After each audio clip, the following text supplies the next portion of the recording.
Okay. Okay.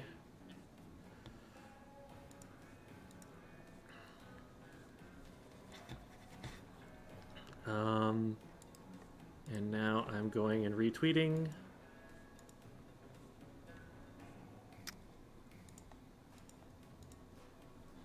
Okay.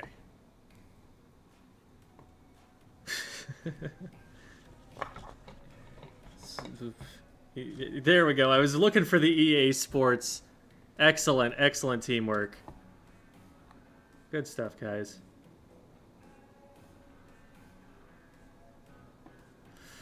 Okay. Is there anything else that I need to...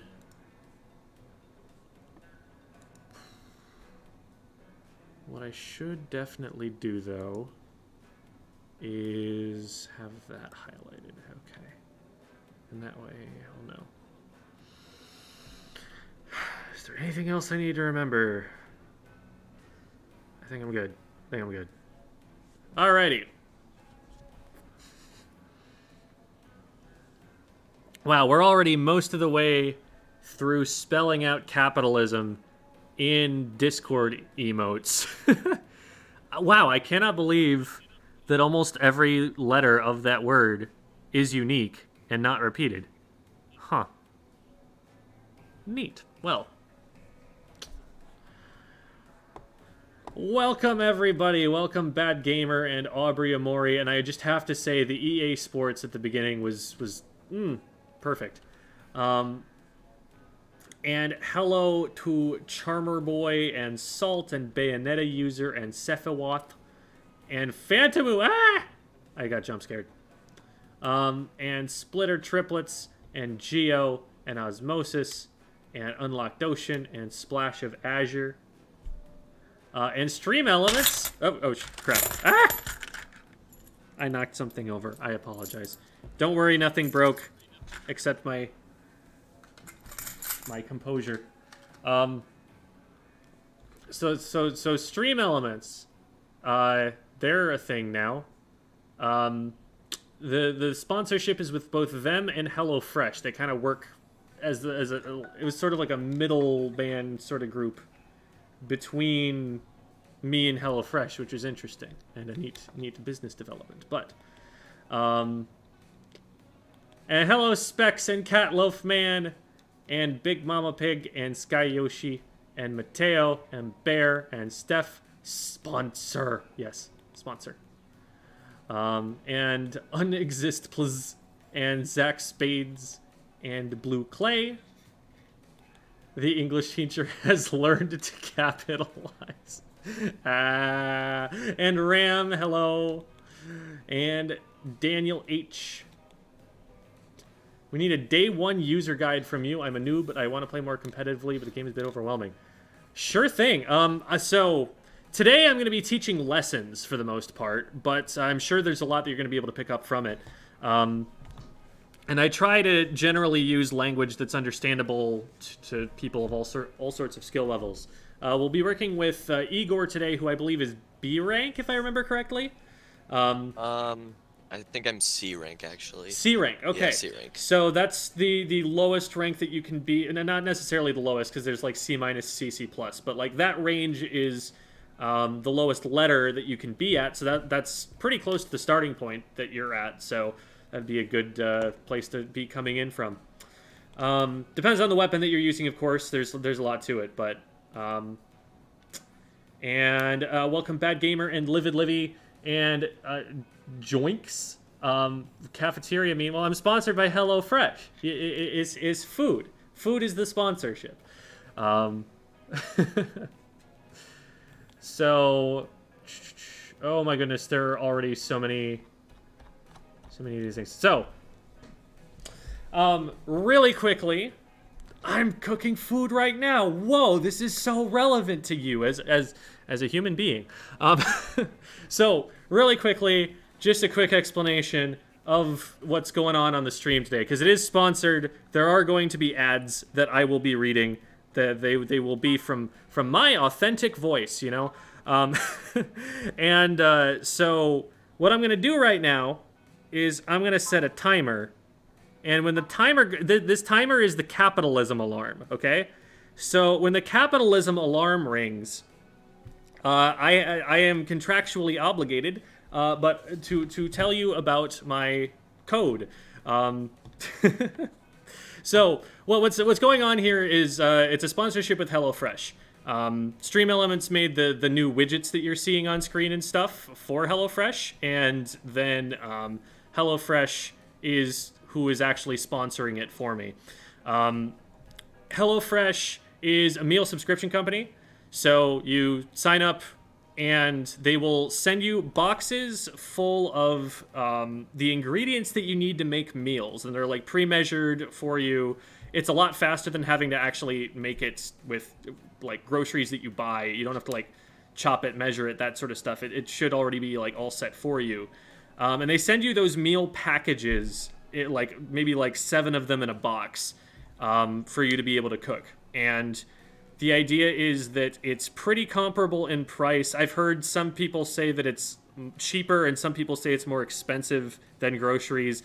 It also depends on how you buy your groceries and like where you buy your groceries, and I'm not even going to bother getting into like that side of it. You'd have to like look at it for yourself. But with the discount code, it probably is almost certainly cheaper than groceries. So you can check that out and, you know, assess the value of that for yourself. But the discount code, I think groceries are supposed to be like $5.20 a serving.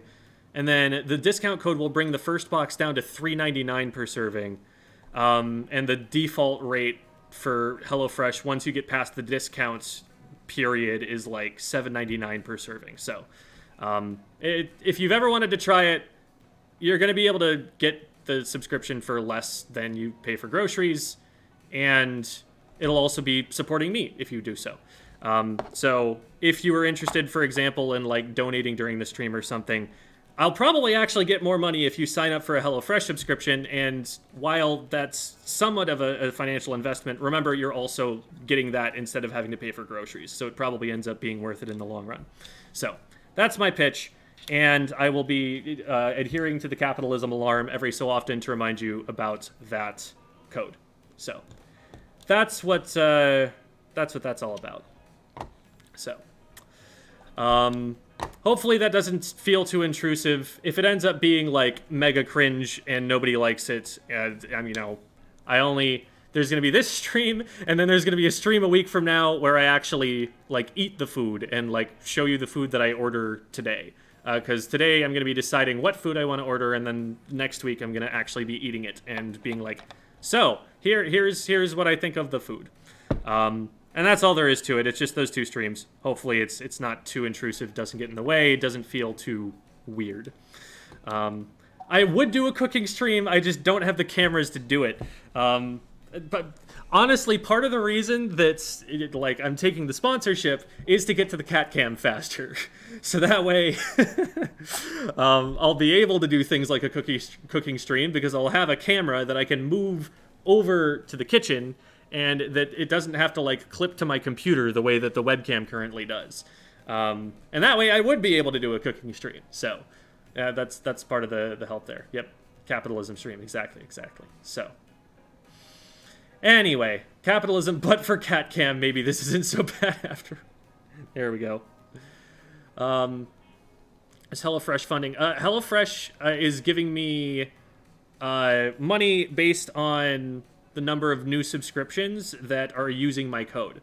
To be clear, don't go and like make a bot account and like just make a bunch of subscriptions all at once. Like that's not going to work, and that's actually going to get flagged as abusive. But I have to get that warning out there just in case somebody tries it, because somebody probably would. But yeah, that's how that's working. So anyway, we have a VOD review to get into that I want to get started.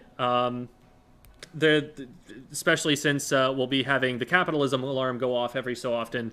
And we have Igor, who was my teammate, if you remember, on the Under Pressure tournament. So those of you who were here for the stream or who saw the video that I put out about the experience of playing inverted minimum sense sticks H3. You may remember that one of my teammates, Igor, the Splatana Wiper player, was there in that video, and now they're here on this stream. It's come full circle. Hi, Igor.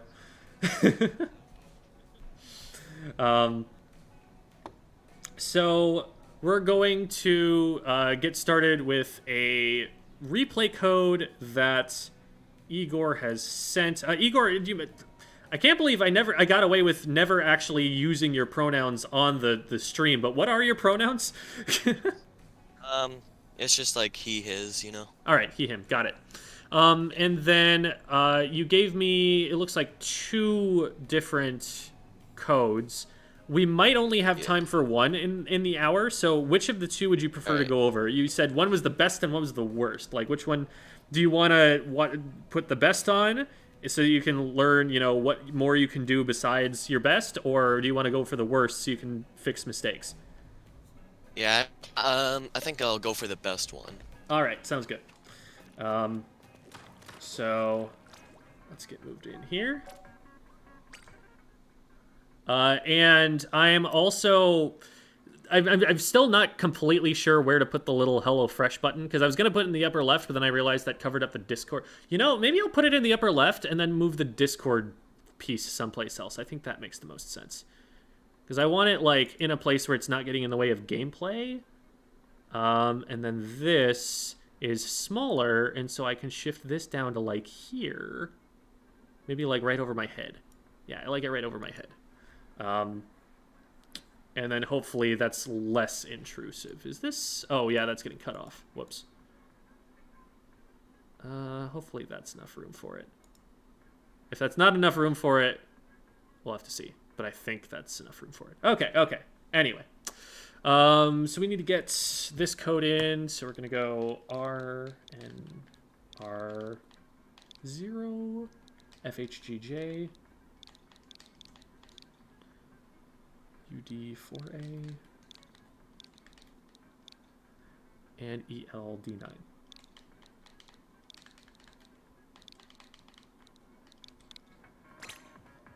Okay.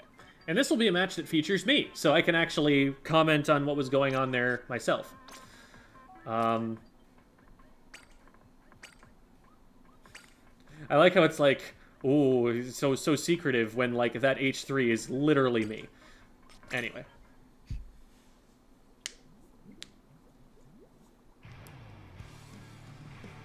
Oh, the 0 out of 10 on the ad, they have...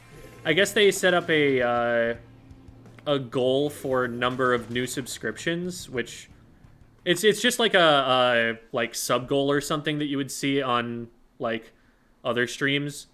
And the funny thing is, I've been told that doesn't actually update for a few hours. It just takes a little while for them to process. So it's just gonna say 0 out of 10 for the entirety of the first stream. Even if people do sign up, like, it's not gonna show up right away. But come the second stream, that number will actually say anything. So like, if you did, like, sign up already or something like that, and you're not seeing it up there, that's why. Like, it'll just take it a little while to update. So that's kind of funny. It'll just be rating me 0 out of 10 for the entire rest of the stream. LOL. Anyway. So... Stream.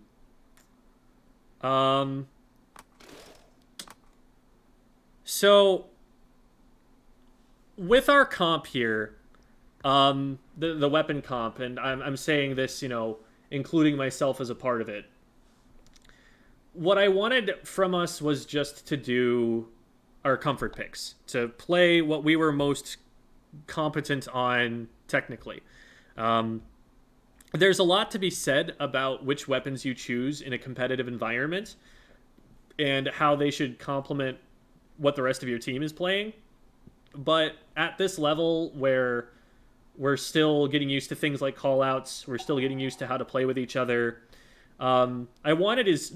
Oh, excuse me. Goodness. For those of you who haven't seen the video that I put out today, I made a video about how there are a lot of things that you have to be thinking about in coordinated play. and learning what to devote your focus to when is a really challenging skill at first. And so a lot of the time in tournament, you end up playing worse than you would in, say, solo queue situations because you have just too much to focus on. You have to think about your decision making. You also have to think about how you're taking fights. You also have to think about the call-outs and what people are telling you and what people talked to you about before the match. There's just so much going on, and so I didn't want us to play weapons that we weren't used to. I didn't want us to play, something that we're a little bit less familiar with that we would have to think about, because that's going to distract you even more from all of the other things that are already distracting you. So this comp is not something that I would ever want to run in a competitive environment. If I were working with a steady team and trying to build that team from the ground up and everything. But for this draft tournament, this is exactly what I wanted us running. I just wanted us running whatever we were comfortable on that map, on that mode, individually. And that was what we ended up with. So I'll talk a little bit about the comp.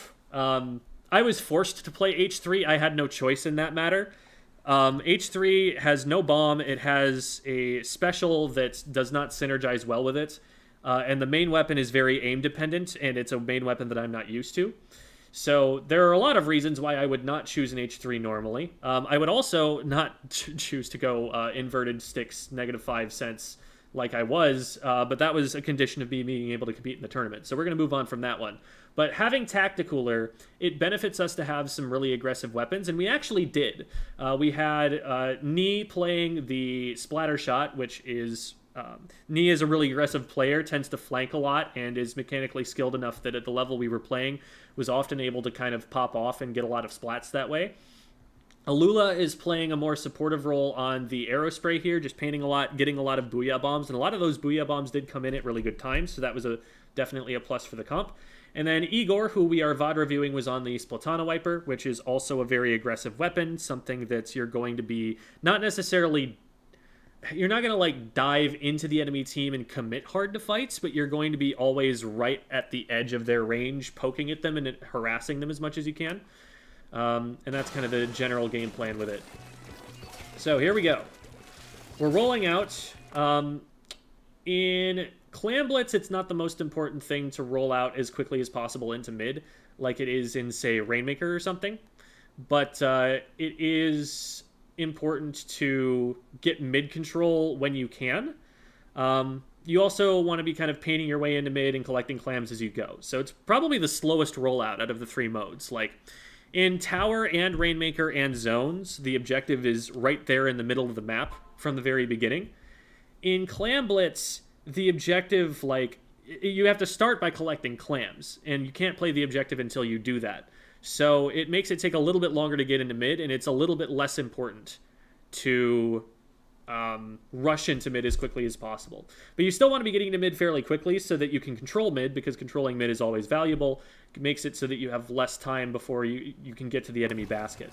So we roll out, and generally on this map, because of the way that mid is split, you usually want to split the team kind of like half and half or something of that nature. Maybe 3 and 1, but you always want someone watching either side so you don't end up getting flanked from behind, because the flank is really nasty if you don't see it coming. So it looks like here we've got 3 people on right and 1 person on left. In this kind of position, I would rotate over to the left-hand side. You do end up rotating left, but I would probably have done that from behind the spine being that big kind of column that you had to go around, because spine, it blocks vision and it gives you cover, and it's the first thing that you're going to think to retreat behind if an enemy player starts getting close to you. Because we go from the right-hand side here, we end up exposing ourselves a little bit to the Wiper on the right, and that might end up being risky, but with that many of our team's players here, it's not the biggest deal. But I would definitely have tried to get that torpedo hit before I went anyplace else, because what's going to happen now is, because it's detonating, it's going to paint behind us and make it more difficult for us to walk away. A really, really important general tip that I can give for anybody in Splatoon is to always be giving yourself an escape route. You always want to make it so that if somebody were to push you right now and you didn't want to take that fight, you have somewhere you can swim away. And so being able to take out that torpedo will make it so that you have an escape route and you don't have to turn your back to the enemy team to create it after it detonates. Not only are you going to save yourself from taking some damage from the torpedo, from it detonating, you're also going to make it so that you're not exposing your back to the enemy team to get yourself out of this situation after it detonates. Because now that's what you have to do to paint your way out. And like, look from right here. On this screenshot, you can't see the enemy team at all. You don't know what's happening behind you. They could just run right at you and you wouldn't know about it. Whereas if you were able to take the torpedo out as you're moving through mid, you'd be able to keep your camera focused on what's going on in front of you without having to turn like this. So.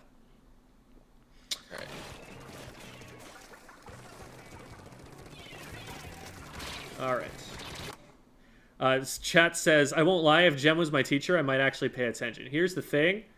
I'm teaching Splatoon right now, and that's why you're interested. If I were to just switch over right now to teaching you how to diagram sentences, I know I'm losing half of y'all. That's something that I know that would be a sticking point. I think the content is something that you're probably interested in a little bit more than the teaching style, but I do appreciate it. Anyway, tell me about syntax. Oh, don't tempt me. Don't tempt me. That's my favorite. I think the torpedo is actually something that ends up screwing you up here. No, actually, okay. What screws you up is, okay. So, two things. Number one, when you push up here, another part of having an escape route is putting yourself in a place where you can run behind cover if you need to. The position that we take right here is what Fusion would call a dead zone. A dead zone is kind of like a no man's land, but, well, we don't use no man's land because we're all squids. We are not men. We are cephalopods. But also, it makes it a little bit more clear that if you walk into these zones, you're likely to be dead. We're in a place where, first of all, we're at low ground. Low ground has a number of disadvantages. One of those things is that the cover is blocking your shots, but it's not necessarily blocking the shots of someone who's up on top of the cover. That heavy up there, they can back up like 2 steps and be out of your range, but for you to get out of their range, you have to move like really far behind you before you actually get behind something that's going to block their shots. It's very difficult for you to actually use this position to get yourself behind cover from them, whereas they can get away from you a lot more quickly. So that's one disadvantage. Another disadvantage is that even if you do find cover, they might be able to see over the top of it depending on how high up they are. And that's something that backline weapons love to take advantage of. One last thing is that the higher up you are, you actually have a slight range advantage.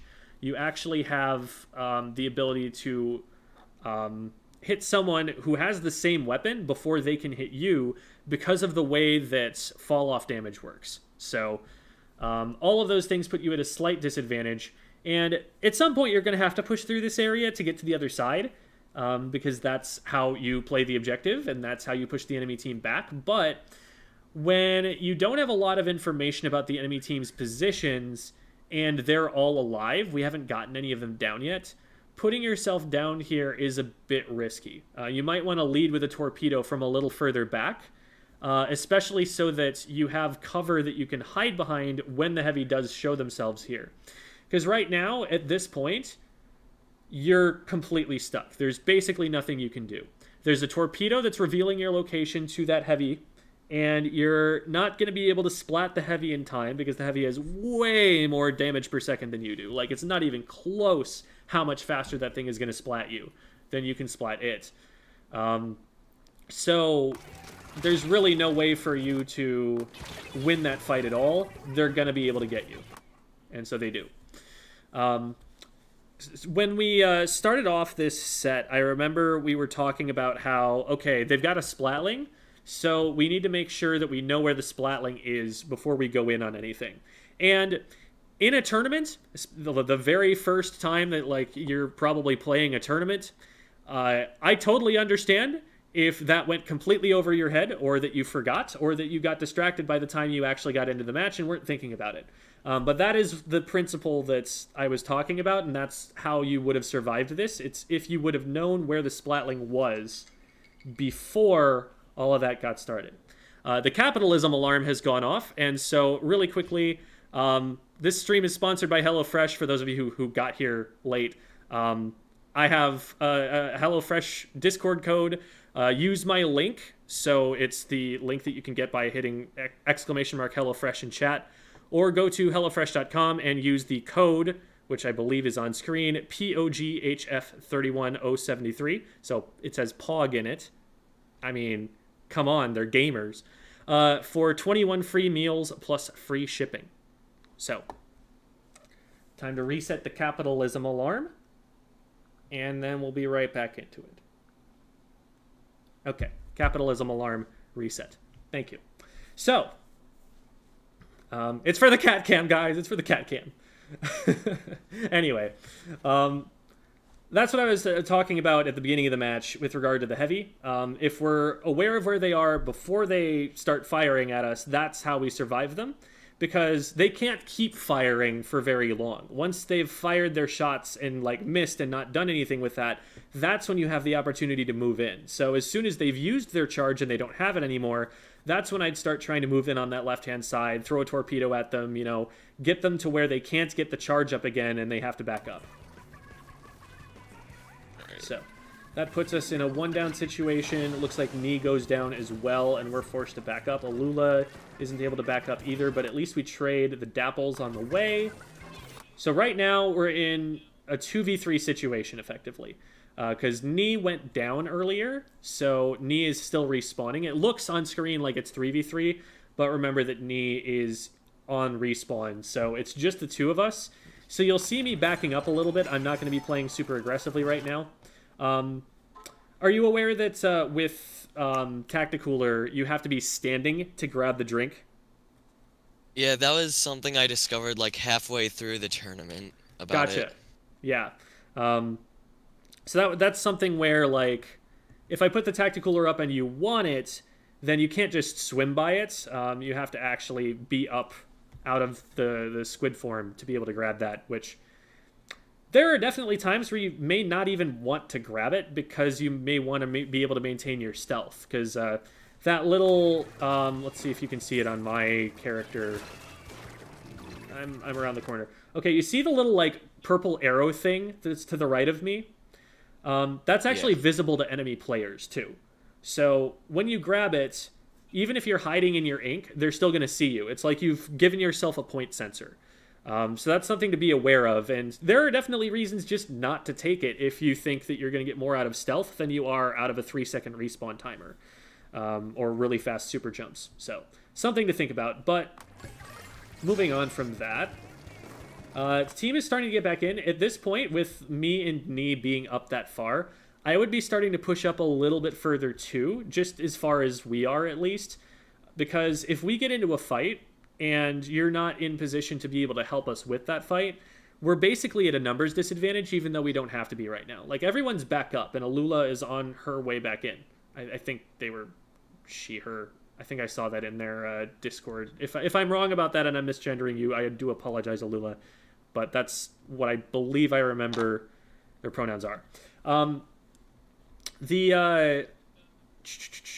So we're starting to push up a little bit, and if you let us push up by ourselves, we're in a 2v4. If you push up a little bit with us, then we've got a little bit of support, and we might be able to take more of a fight. And we've got two players marked in front of us, too, so being there to either threaten them with your weak attacks or with torpedo, both of those would be really helpful for helping with that. I end up being able to get one of them. If you're in there and helping take that fight, we might actually be able to push the second one too and take care of them. And from that right-hand side, you still have a little bit of a corner to hide behind to stay away from the Heavy, who is taking a position in mid again. Heavy is throwing a wave breaker, which we can see here, always remember to jump the wave breaker. It is always better not to be seen for no reason and to not take that extra damage. Good job. You do jump over it. Awesome. Here again, like, you can see I'm pushing up pretty far, and you've also got a fight going on over here on the right. We want to make sure that, like, when the team is engaging on something, when we see, like, our team going in against enemy players, that we're pushing up to support that. Now, my push up here is a little bit insane because I'm pushing up into, again, that dead zone, and I don't have, like, I don't have a numbers advantage. I don't have really much to work with here. This is a bad play on my part. But if you're there, you might actually be able to help me salvage this bad play and at least come out with, like, a trade or something that keeps us further in. So even if you don't really agree with the play, as long as you can keep yourself safe and even just throw a torpedo at that engagement, that at least is helping. And that might make it so that we're able to get something out of it. Yeah.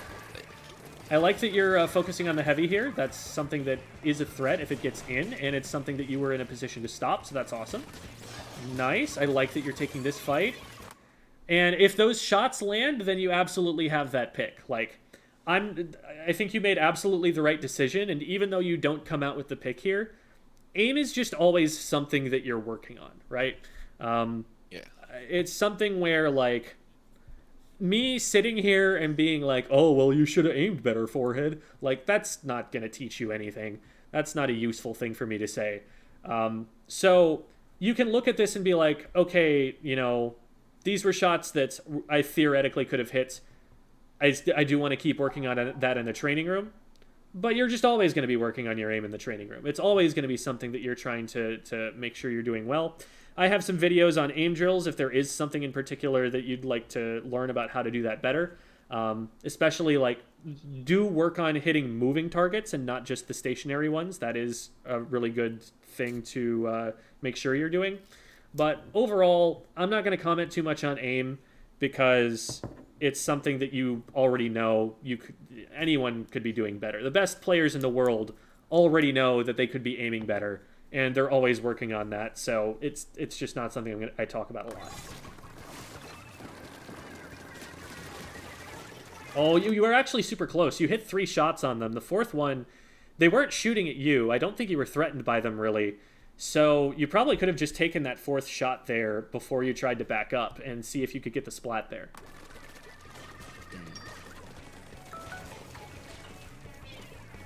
Oh my gosh, my phone is going nuts. Okay, so here, I think what happens is that because you attack from, like, below the slope, you just hit the floor instead of hitting the player. Because, like, your aim looked like it was on, but... Let me double check. Oh, no, actually, it looks like you do miss over to the right a little bit. I'm surprised. It looked from the camera view like you were on, but... Okay, that's just a slight miss there. One thing to think about is that... with a weapon like the end zap, they win if they get in range to hit you, because their DPS is just so much faster. Like, any weapon that is shorter range than you will almost certainly have a faster kill time than the Splatana Wiper. That's the biggest weakness of the weapon by far. And the way that you offset that is by using your range against it, is by, like, poking it and using your mobility to get away from it, and then using your range against it. If as soon as, like, a weapon like an end zap, like a splatter shot, like a 52 gal or something, is in range to hit you, now you're in trouble. But as long as you're able to stay outside of their range and poke at them and make it difficult for them to move forward, you can keep your space without having to, like, commit hard to a fight at close range with them. The kind of fight that you're likely to lose. You either want to stay at that kind of range, or if they get on top of you, you want to go all the way in and be at melee range. You don't really want to be in the in-between zone, which is where the end zap wants you to be. So, they're able to get in. They take out knee. So it's 2v3 at the moment, but you jump in, so now it's 3v3. They initiate the Reef Slider a little bit before you drop. And if it's probably possible, you know, to train yourself to recognize that and not drop off. Because I think if they had gone max distance instead of triggering the explosion early, they probably could have run that into you from where they started it from. So that could have been dangerous if you had dropped off the ledge, that like they could have gone all the way and exploded that and you would have had nowhere that you could go. So when something dangerous is happening in front of you, always make sure that you're safe before you drop off a ledge, because it goes back to having an escape route. As soon as you drop off a ledge, you don't have an escape route behind you. There's a wall behind you. And a lot of the time, those walls are unpaintable too, so you can't even get out the slow way that won't work anyway. So every time that you're about to drop off a ledge, have an alarm bell, have a little like flag for yourself in your head to be like, wait a minute, I'm about to drop off a ledge. Is this a bad idea? All right.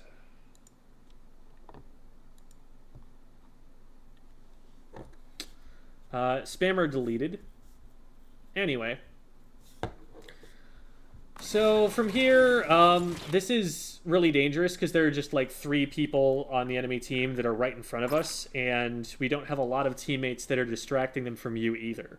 The way that you deal with like a bunch of players is by getting them to forced to look in multiple directions. So like, if Alula were still alive and we're like, I don't know, throwing sprinklers at them or something from the left-hand side to get their attention, then maybe you could go in and attack a player who's looking at Alula because they're looking at Alula instead of looking at you.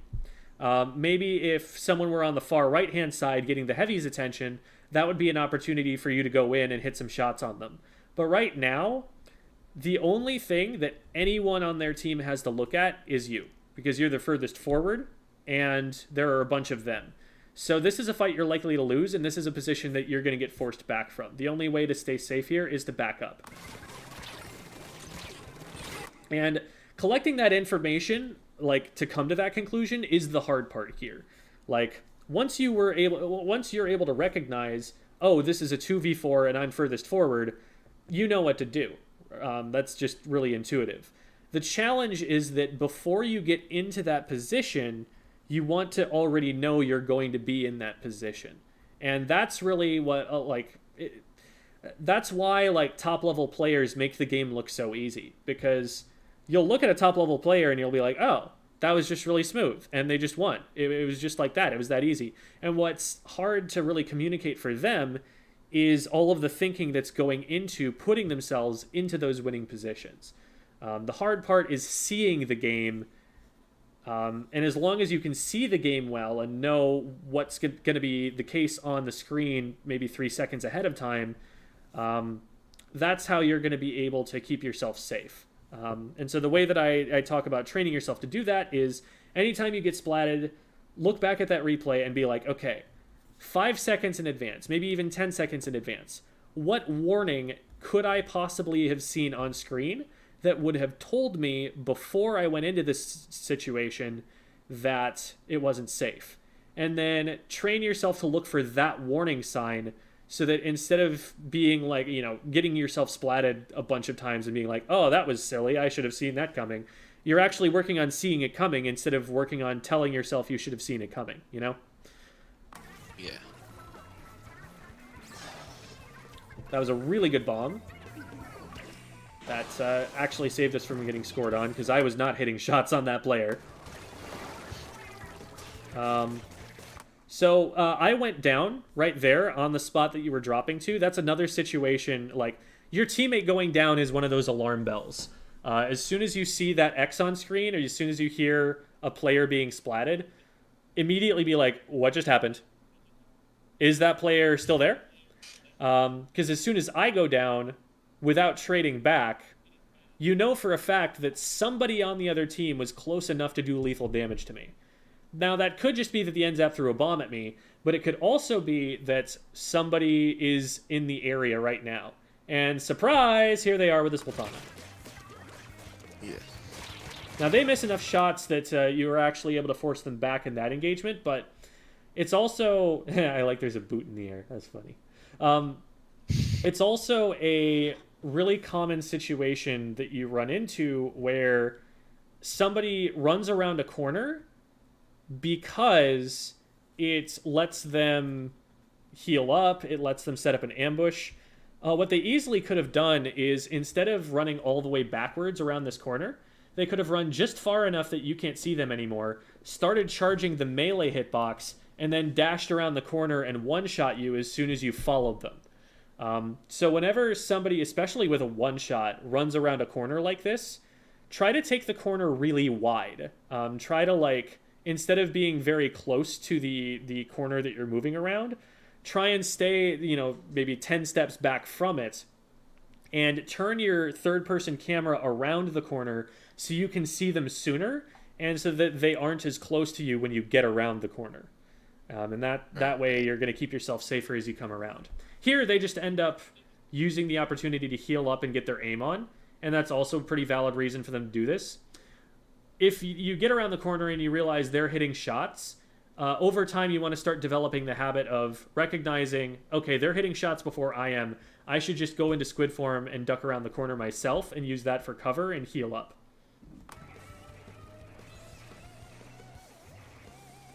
So they get in there with a hammer that they eventually throw it at Alula. And so from here, you can see that I'm, like, at the edge of the ledge, but I'm not stepping off. Ooh, excuse me. Hiccup. You can see that, like, I'm standing at the edge, but I'm not jumping off yet. And that's because of the escape route thing, and also because I know that we're outnumbered. So I'm just trying to use my range, and you have a fairly similar range that you can use to poke at them and try and scare them away from the basket for long enough to get the rest of our team in. And then once the rest of our team is in, that's when I'm going to actually drop down and go for it. Because dropping down here, definitely risky. Heavy probably could have focused you down there. But they ended up getting scared back.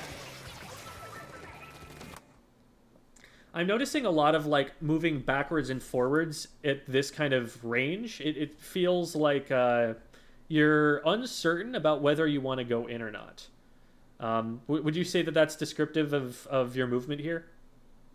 Yeah, I think I was trying to figure it out if I wanted to go in or not. Okay. So a couple of things can influence that decision. One thing is, do the opponents have something to look at other than me? Or if they have something, if they're looking at me, do I have a teammate who can follow up from somewhere else to punish them for looking at me? Those are kind of two really easy ways to judge it. So, like, for example, if you were to take a fight on the player with the power clam here, Knee might be able to splat that player if that player is looking at you. You have some support there. All right. So that would be a fight that, like, you could walk up and at least take a few swings at them with. Now, you don't necessarily want to hard commit to every fight you take, especially when you have range that you can just kind of poke them with. But that was a weird noise. Is that something that's happening? Did you have, like, a phone going off or something in the background? I'm hearing something. Yeah. Oh. I think so. Oh, it's a follower alert. Okay, I didn't know that came with sounds. I was like, what is that? Thank you for the follows. Oh my goodness. Yeah, we have branded follower alerts too, because capitalism. So, okay, I'm glad that I know what that is now, because I was like, is there something on my phone that's going off? Like, what in the world? Okay, got it. Anyway, so this player with the clam here in front of you, you could definitely get in range and take a couple swings at them. So for one thing, when you take a swing at them, you're going to paint your feet, and that's going to make it a little bit easier for you to escape if you need to. For another thing, if they decide to start rushing at you, you will have an escape route, because look at all the pink ink at your feet right now. So if you need to disengage, if you need to skirmish, then you can back off and let Knee take over. If I were to talk about the Slayer Skirmisher pair, is that a thing that you have any idea about? I talk about it in some of my videos, so if you watch them, you might know about it. Otherwise, that's probably something I need to explain. Yeah. Okay. Was that a yeah, like you need me to explain it? Yeah. Okay. So typically with frontline weapons, and you are generally considered a frontline weapon, you're going to fall into one of two categories most of the time. Now, to be clear, every weapon is going to play, one of these roles some of the time, but there are different weapons will want to do one of these roles more often because they're better at it. So, for example, the splatter shot, the hero shot that Nee is using, is a Slayer weapon. A Slayer weapon is something that splats really, really quickly, and that's its primary, goal. Its job is remove enemy player from play as quickly and consistently as you possibly can. And that's it. That's all you want out of a Slayer weapon. Now, it's not always safe for a Slayer weapon to do its job, because let's say that you put this hero shot up against something like a Rapid Blaster. The Rapid Blaster has really long range, and it's going to be able to hit you before you get close enough to do any damage to it. And so even though the Rapid Blaster splats slower, because it has that extra range, it's not safe for a splatter shot to just run at it. So to deal with threats like that, and to let the Slayer do their job, you have a weapon that's called a Skirmisher. A Skirmisher is a weapon whose job it is to basically be bait, to be a distraction. Or alternatively, you can think of it as being a threat. That was the capitalism alarm. I'll go into that in just a second as soon as I'm done with this explanation. So a Skirmisher's job is to engage the enemy team, to get their attention someplace else. Usually that means threatening them in some way, but it's not necessarily a threat that you commit to. It's a threat that you put out there, but then you back up from. As soon as they decide to do anything about it, you're like, you better do something about me. You better do something about it. Oh, you're doing something about me. Bye, bye, bye. And you run away. And the way that you could play this here with Nee, if you're able to catch this player in time, is you get the player's attention by swinging at them, so you skirmish, and then Nee goes in and slays. Because Nee is at an angle that they aren't seeing if they're looking at you. And so that's an opportunity that you have to set up a fight that maybe Nee can help you win. And since you're on comms, you can say, push power clam, I'm getting their attention, or something like that.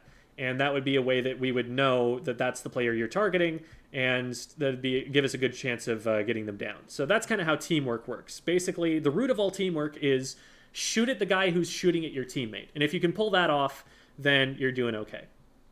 All right, the capitalism alarm went off, so really quickly, this stream is sponsored by HelloFresh, as you can probably see from the that just showed up on screen, as well as what's on the left. So I've got a creator code. If you use my link or go to HelloFresh.com and use the code POGHF31073, which I believe is up on screen there. Let me confirm. Yes, it's right there on the screen on the upper left. So you don't have to just memorize that 10-character thing that I said. You can get 21 free meals plus free shipping. It'll basically make your grocery bill a lot cheaper for that period of time that you've got it. And it'll also go towards supporting me. So I really appreciate it. But again, this is capitalism. And if you don't like that I'm capitalizing, then you don't have to capital. I don't know. I'm lost for words there. But if you were considering, donating during the stream or gifting memberships or something like that, getting one of these subscriptions will probably actually get me more money for the amount that you spend on it than anything else that you could. So if that's your only incentive here, then that's also something to think about. Anyway, going back to the lesson. So that's kind of the general basis for taking fights in Splatoon. You get one player distracted so that your teammates can hit them from the side or something like that. And since they can't do damage to both of you at the same time, and you two are both doing damage to them at the same time, you're just going to out-damage them overall, as long as you just keep both of those players alive, you're doing your job. So if somebody ends up looking at you and you have a teammate joining you in this fight, what you want to do is just focus on staying alive. Doing damage is secondary to the goal of staying alive. Because as long as you stay alive, you're giving your teammate more time to splat them. And that's kind of... So if you're taking a fight with a teammate, you have the flow chart in your head. Are they looking at me? If so, stay alive, dodge, do whatever you have to. If they're not looking at me, immediately turn your attention to them and start shooting at them because they're shooting at your teammate. And as long as you can, keep that balance going, you're going to win more fights more often. And that's really the way that you should always be looking to take fights in a coordinated setting. Never try to take fights alone when you have teammates that you could bring to the fight by just telling them to take that fight with you. Always try to take fights in numbers, and that's how you'll see top teams play. When top teams take a fight, there are like maybe 2 seconds that you have to 1v1 that player before the entire team is now shooting at you. It's really kind of terrifying to play against a top team like FT Win or Sayonara or Starburst or someone like that, because as soon as they press the go button, as soon as they call out that fight, everybody is on you at the same time, and you are getting DPS'd by players who aim better than anybody else from multiple angles, and it's just impossible to survive without help. So that's kind of what you're working toward. All right. Oh, hi, someone. Okay. Well, they just kind of showed up and delivered themselves to you on a silver platter, so that's awesome. But right now, you're really damaged. You can see on your screen, there's just a whole bunch of all of that crap on the edges of the screen. That indicates how damaged you are. The more of that there is, the more damage you've taken. It's just like Call of Duty, except instead of grape jelly, it's ink. So here, since you're so damaged, you want to avoid taking any more fights for the time being, because you just need to keep yourself alive now. You've already done your job. You've taken one player out, and if you can take that player out cleanly, it's a 1 for 0, then that's a win for our team. If you get traded back immediately, then it's back to even. And that's getting traded back is most likely what's going to happen in that situation. It looked like you did about the best you could. You were trying to swim away. I might have tried to swim back a little bit backwards instead of to the left from here, just so I could get behind cover more quickly, but there wasn't that much of a chance to get away, it looked like, from the situation that we were in. And we were able to trade one back for you going down, so we're still ahead here. We still have a 2 for 1, so that was pretty good. Unfortunately, they did end up getting in and scoring there. We end up trading back, and now it's just me versus this hammer, who I think catches me. Yeah, I remember watching that over. That was fun. Oh, this is scary, because they do have a hammer, and they're about to throw it. Oh, okay. So they actually... What happened there, I would guess, is that they thought they still had hammer in time to just swim up to you and use it to splat you. So you would have gotten jumped by the hammer there if it hadn't expired. But instead they just popped up and they're like, oh, wait, crap, I'm using this Platana now. And so they just panic and start doing this. Ooh, well played. Nice shot. So enemy player trades back, but that's not the end of the world. But again, dropping off of ledges, that's a habit to try and break as early as you possibly can, to just drop off the ledge without thinking about it, especially if there's enemy ink underneath.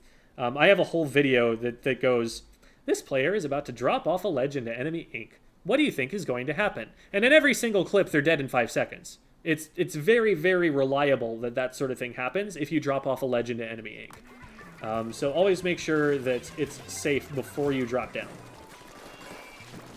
Make that be like a little stop sign for you. I should call those stop signs. That's actually a really good way to think about it. I guess it works a little bit less for people who can't drive yet. I don't know.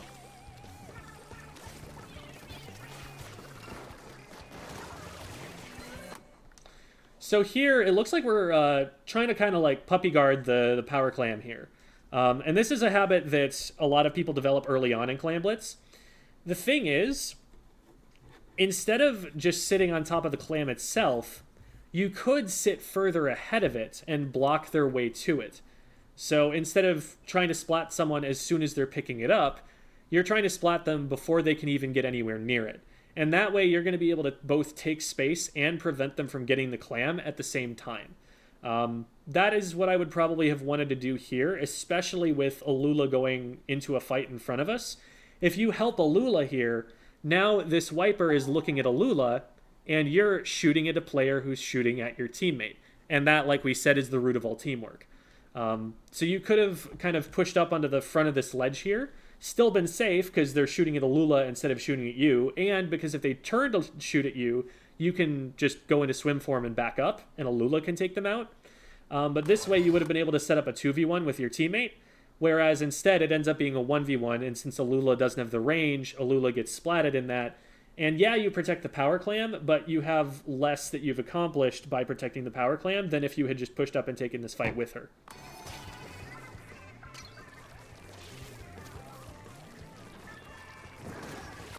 Yeah, for those who aren't aware, at this tournament, this is a tournament for players that are below S rank.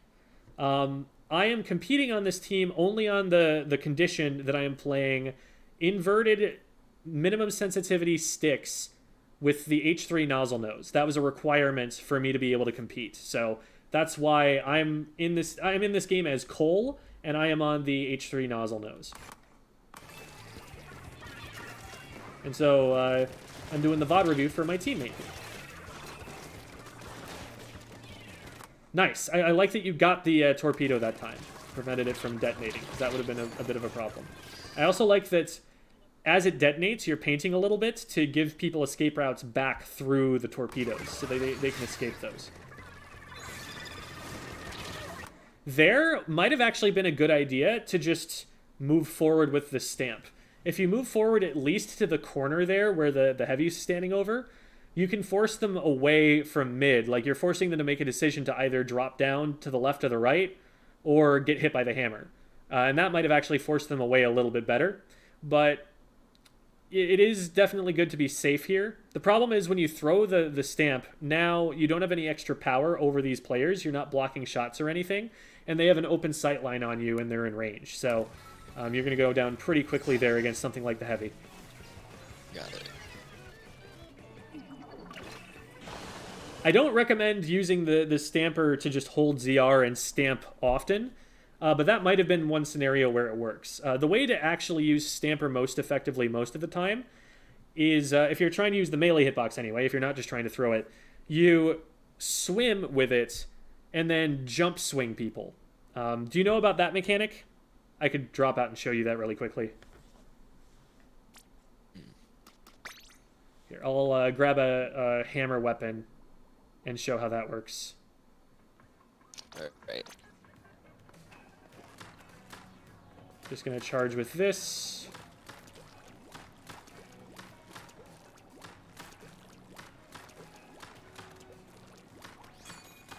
There we go. Hammer, hammer, hammer. There we go. So, if you've got paint in between you and an opponent, you've got a couple of options. One is just to hold ZR and go straight up to them.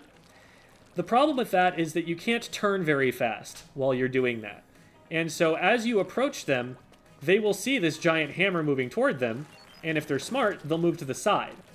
Because you can't follow them that quickly to the side. You'll be like seeing them turn, and you'll be able to go like, and that's about as fast as you'll be able to turn at them. And you'll run into that wall there. But if they just start firing from here, they'll be able to hit you from the side, and then you get splatted, and now you're sad. So what you'll see people do instead a lot of the time is they'll maybe trigger the hammer from like here, and you do pop out of the ink a little bit, so it isn't completely invisible, but then you just do this.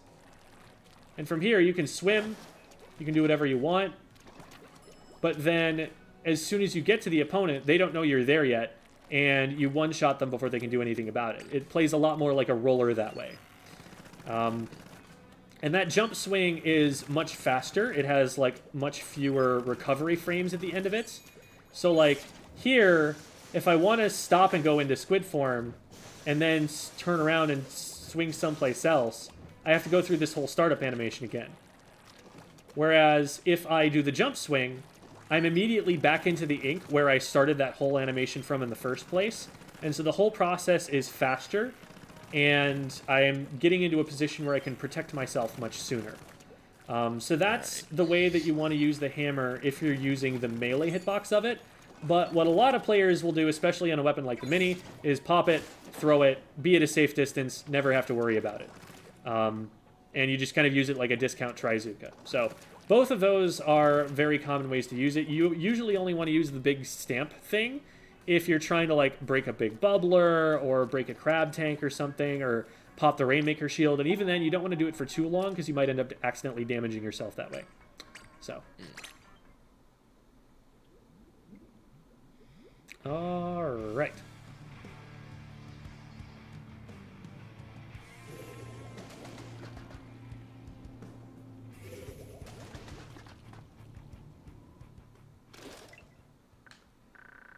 So we were at 107. I remember this because I'm a professional.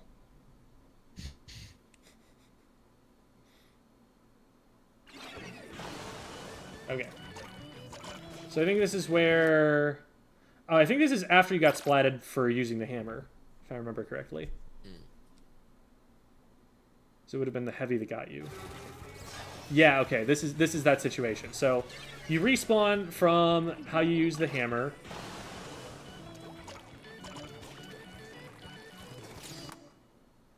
So we've got someone on the top left, and it again feels like you're dropping over this ledge and then like immediately regretting that decision because you're like, oh wait, crap, I'm getting shot at. So again, like the alarm bell is, I'm about to swim off a ledge. Is this safe? And if that keeps ringing in your head, then you'll keep yourself a lot safer as time goes on. There's a player over here that is marked that has gotten knee, and so you're the next player that they will see, and also you've got to worry about the heavy that's in front of you. So you definitely need to get out of range of the heavy. If they start focusing on you, they're going to delete you pretty quick. So it would be good to move over to the left probably, or if the heavy lets you get there, to move over to the right, but it looks like the heavy's looking there, so I would move over to the left. And while I'm doing that, I'm trying to figure out what weapon is this on the left that got knee. That might even be a question to ask knee as they go down, like, knee, what got you? Then if they answer, you'll know what weapon you're up against. Because, for example, if this is the dapple dualies, you really need to keep your distance so they don't close in on you. With the wiper, maybe that's a weapon that you might actually want to sneak up on and try and get a one-shot on before they see it coming. So it kind of depends how you want to play it. But however you want to play that, you definitely want to get that corner on the left between you and the heavy so that you can cut off that left area, because where that marked player is actually a pretty good place for them to throw clams in from. You'll be able to cut that off from them, but you'll also be able to keep yourself alive from the heavy more reliably. And you do end up moving over to the left, which is exactly what you were kind of hoping to do there. And you get them. So nice job. You did pretty much what I told you to do. All right. So we've gotten a couple players down, but it's worth noting we only have 2 up right now. It's you and Knee. And Knee went over to the left-hand side. So when you drop over to the right, you're dropping off a ledge into enemy ink and separating yourself from your teammate. And this is likely to get you splatted. Yep. So then I jump into you, and this is my fault in part for not checking to see that this was safe, but I was thinking that you were going to take a position to keep yourself safe enough that I would jump to it. But I should have known from the enemy ink that that was not the case.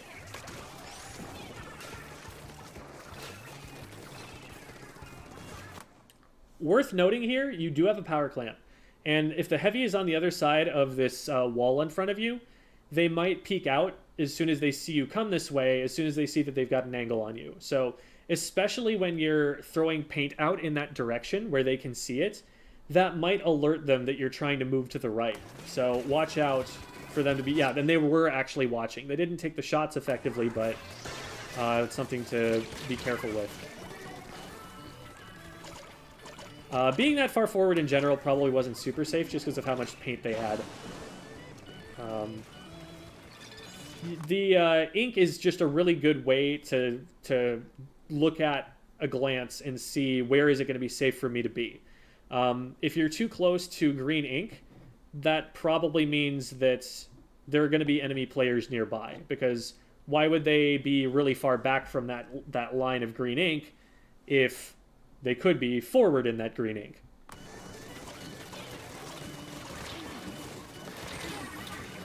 And here, I think we're kind of just dropping in because we feel like we need to play defense, but definitely make sure to pick a target before you drop in. Like, pick someone that you're like, I'm going to splat that guy. Because if you just come in and start swinging it, I need to shoot that guy, but I also need to shoot that guy. Oh, shoot, I'm dead. You know, if you go in without having a plan first, then that's going to happen. Whereas if you go in and you're like, okay, this player's not looking at me. I can definitely take this guy out. That's when you start shifting the numbers advantage in our favor, and that's how you fix this situation the fastest. All right. All right. And that's pretty good timing, actually. Pretty convenient. Because that is right about when it's time to start another lesson here. So, thank you so much, Igor, for letting us use your footage and being willing to be criticized in front of a bunch of people on stream. That takes, a certain amount of humility and a certain amount of courage. So I do appreciate that. And I hope that you have learned something from it and that you enjoy your time with Squid Game. All right. Thank you. Yeah. See ya. See ya. All right. So that was the lesson for Igor, and I think the capitalism alarm is about to ring. Oh.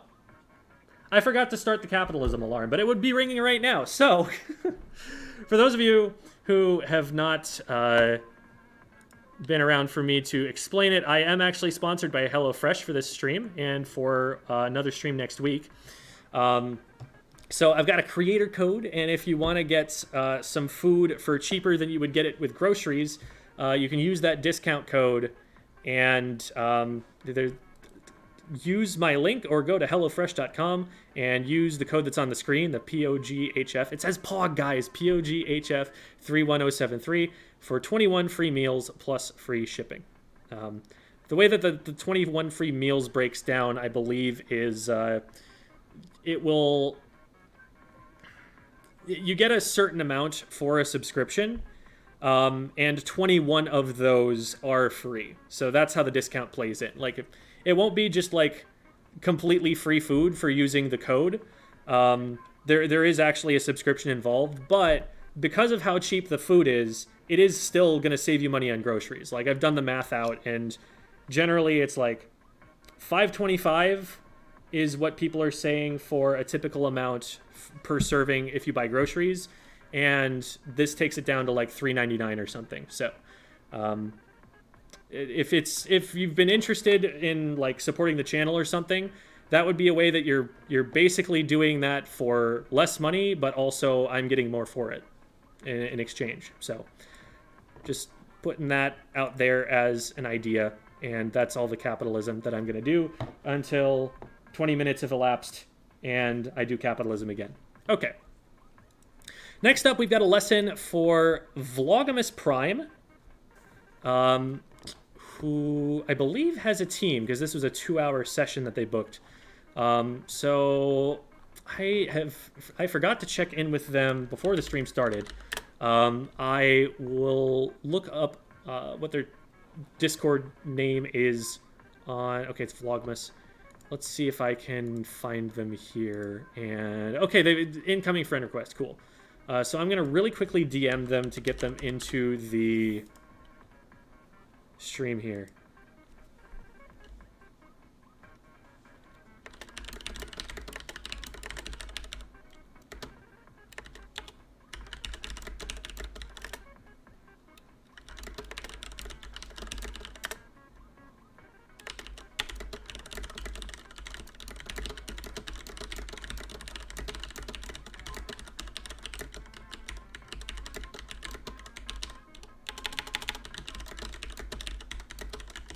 Okay, they are responding. We have hold of them.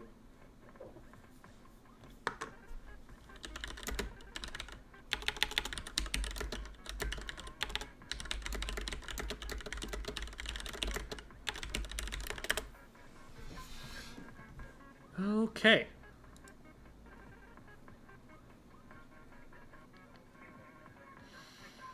And I've been added to a group DM with the rest of them too, so that's awesome. All right. So I'm going to really quickly send an invite to the server to that group chat just in case.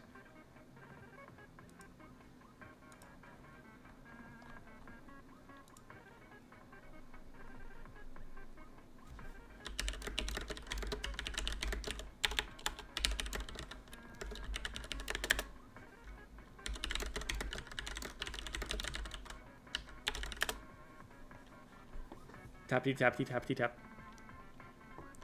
I hope you actually do love the tapping and that it's not bothersome. Some people actually do really like keyboard sounds, so I don't know. Maybe people like that. It is a very tippy tappy keyboard, and that's kind of fun.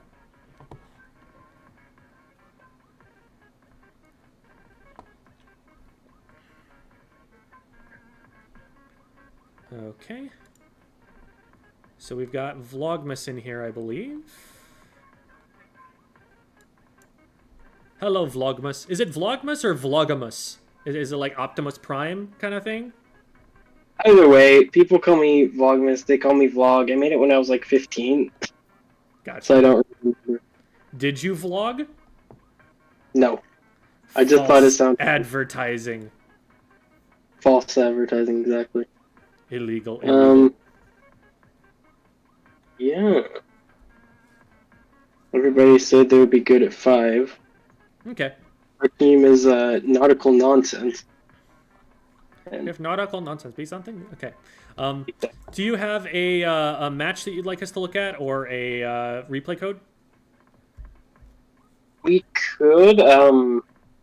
I just didn't know what we would really have in mind for team Gotcha. practice, but we were in the under pressure tournament. That's how we all met. Cool. So, So I you could just decided probably- to stay as a team off after that? That's so awesome. Yeah. I'm super glad. Yeah. That tournament has gotten a lot of attention, and a lot of people have been like, "Wait, I wanted to be a part of that. What the heck? Why did nobody tell me about this?" So it seems like Yeah. they've got a good thing going there, and I'm really happy with it. And I'm happy I could bring more attention to it by being a part of it in the weird way that I was. So Yeah. typically what we do for a team practice, because I don't know your team. I don't know what weapons you play. I don't know how you play them. I don't know what mistakes you're making. I don't know what you're doing right. So what we typically do is we start off with a VOD review for the first hour or so. And then once we have some goals, once we know what it is that you guys should work on, that's usually when we go into maybe doing some drills, maybe playing some games together. I tend to like hop in open to model callouts. That's something that I tend to do a lot. But if, for example, there's something that's not happening on comms that we want to be happening, then that's a really good way to practice it. So it all depends on what it is I'm seeing that we want you guys to focus on as a team. But typically, we'll do a VOD review first. So if you want, and you've got if in your last 50 matches you have one that you played with the team, and we can kind of go back and forth from team member to team member in that replay, that would be awesome, and we can snag that and have that on stream. But while you're looking for that, I am going to go and get myself some food because I have only eaten breakfast today, and I am hungry. Be right back. Good. All right.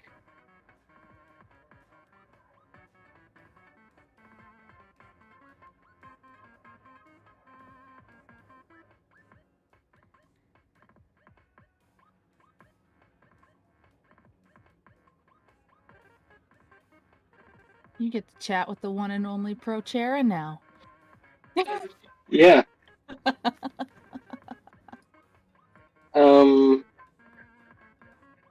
Where's my team? Well, hi, chat. By the way, it's your fellow S3 Hydra mom. I thought I'd just fill in some of the somewhat silence, but yeah.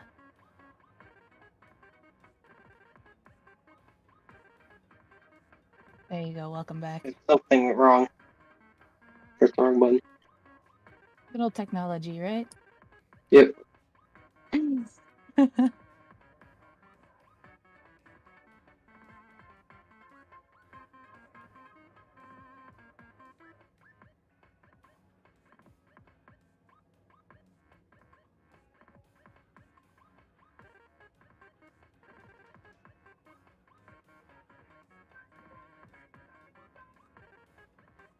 Alright. One of my teammates said it'll be a little while. You're not wrong, Hitzel. You're not wrong.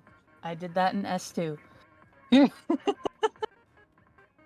Alright, the other one said they're getting on. Hey guys, I'm gonna Hi, Jerry. practice my capitalism here. Okay. So let me get this on screen real quick. Hi, stream. Better ingredients, crazier founder, Papa John's. They're not who's sponsoring me.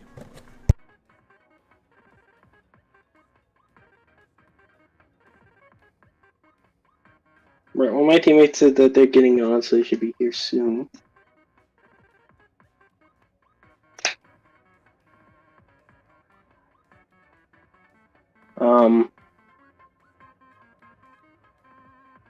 I only have the later ones from the tournament when we were really tired and we had a ton of sub issues.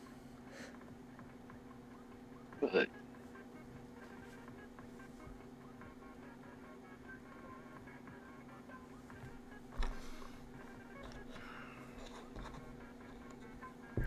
Yeah, I haven't had time to order the HelloFresh food yet. I'm making the order later today, so that's that part comes later. so one of my teammates is in the waiting room. Oh, okay, gotcha. Grabbing them up. Yeah. Oh, Yo, Hello. Be right back. do we have the codes? I'm finding them. It's a bunch of our defeats. Yeah. I have some of the later matches from the Alright. tournament. The next time I'm eating on stream like this, it'll be better food. Okay. So, hello, Devi, and also hello, Hitzel. Hitzel is very cool squid who is one of the founders of the Inkademy Discord server and has done a lot for the competitive community. So good to see you around. How's it going? Wait, did Devi just jump in and then leave? Yes. I see.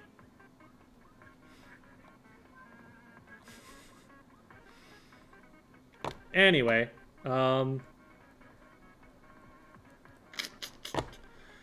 did you, I'm looking in Discord here to see if there was a replay code or something that you guys had. I found one. I'll just put it in group chat. Okay, yeah. I found one, but we had a sub on that one, so Okay, is that the only three one of that the you guys four. had? Oh, it's that's all one that stuff. I have.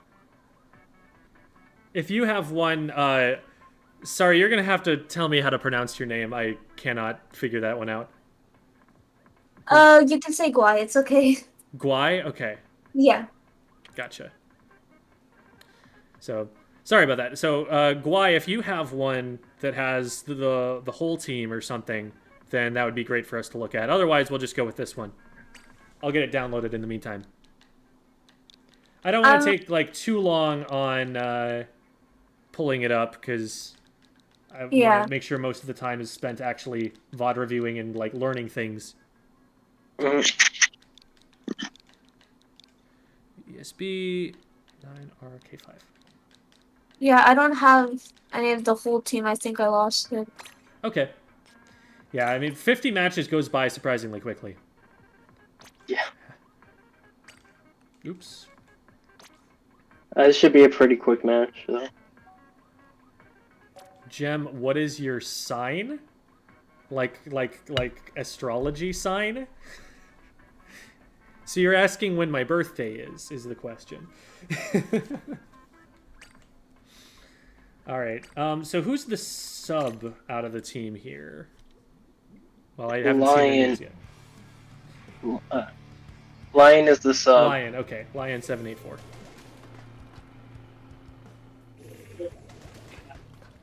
How many subs did we go through? We went through like 4 subs, I think.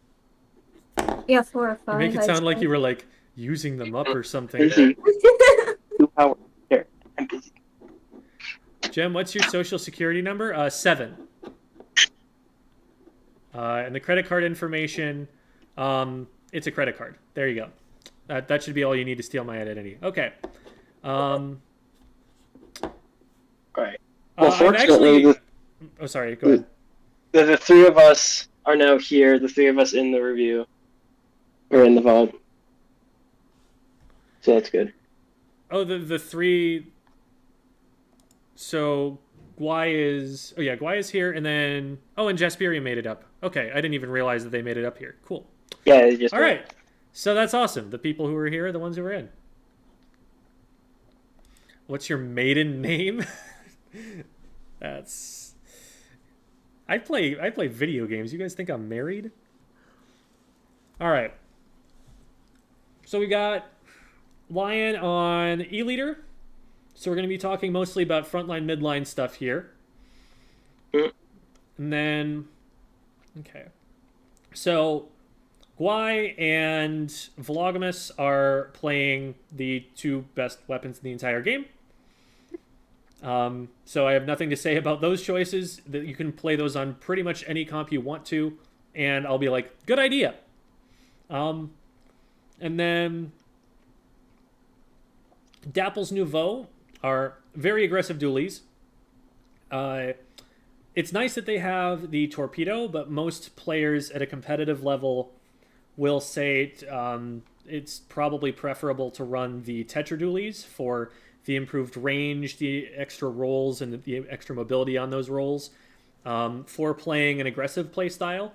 And then if you're trying to maybe like poke and play more supportive with the torpedoes, then you're going to get more out of playing a custom junior because it has a special that isn't just like a splat me now button. So typically, the Dapple's Nouveau don't get favored very much in competitive play. I'm not trying to like discourage you from playing them if you love the weapons, but I just want to give you an idea of like if you're trying to optimize for your weapon choice for winning the game, that typically those are the two options that you're more likely to go with if there's something that you like about the Dapple's Nouveau in particular. I see. The big thing about the Dapples in general is just that they don't have a lot of range, and they have so little range that it's just really difficult for them to get in, even with the dodge rolls.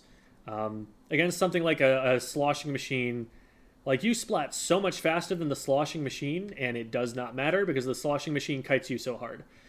Because you just have so much damage that you have to run yourself through to get to them in the first place to do any damage, and you really have to be sharking them to get anything done, which is hard on a map that's just one major choke point, and that's all they have to worry about you coming through. Yeah, I see that. So I'm going to watch most of this from the overhead here because we've got multiple players we're trying to keep track of, and so this will be the best way for us to see what's going on. Tower control on Eeltail. So the important thing about tower control is to control the tower path. Wherever the tower is about to be on the tower path, that's where you want to control. And so it's the most predictable game mode in the entire game. In zones, obviously you have to go to the zone, but the zone's in the middle of the map, and you don't know where your opponents are relative to it. In Rainmaker or Clam Blitz, you know where the objective is because it's glowing and you can see it through walls, but they can go whichever way they want, so sometimes they can shift your defense depending on where it is they decide to go. On tower control, though, you just go where the tower path shows, and that's it. So, yeah. One other thing to think about is the major win condition in competitive play a lot of the time in Eeltail is getting the crab tank into a strong position to lock the enemy team out of wherever it is you're trying to push. So getting the crab onto the top right, getting the crab onto the top left, and locking them into their base with it is insanely powerful and very, very difficult to contest with anything. Basically, all this enemy team has to deal with that is like the Tri-Strike, really. Like, Luna Blaster isn't going to stop that with much of anything except Zipcaster. And Zipcaster, you can just kind of go ball form and not have to worry about much. It can do damage through it if it like pulls through the ball, so I guess there's that. That's an option, but the blaster itself isn't going to be getting anything done there, so it's going to have to like zip you twice if it wants to splat you that way. And then bombs, I mean, if the junior gets behind you, it can bomb you off the crab shield, but this team is not very crab resistant. All they really have is the tri-strike of the Tenatech here. So that's going to be a really powerful tool that you've got. And the Booyah Bomb is also going to be really powerful because it takes up half the map on such a narrow map as this one. So you're going to be able to lock out choke points really hard with that.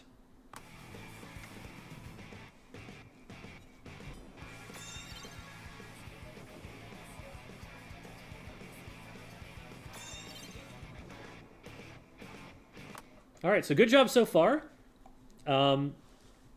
It looks like just position-wise, you guys take this fight better. You have more frontliners up, taking the players out at more different angles. It looks like the splatter shot gets hit by the leader. So now the players down below are outnumbered. You've already taken out the Luna, and now it's just a matter of collapsing on the junior and avoiding getting sniped.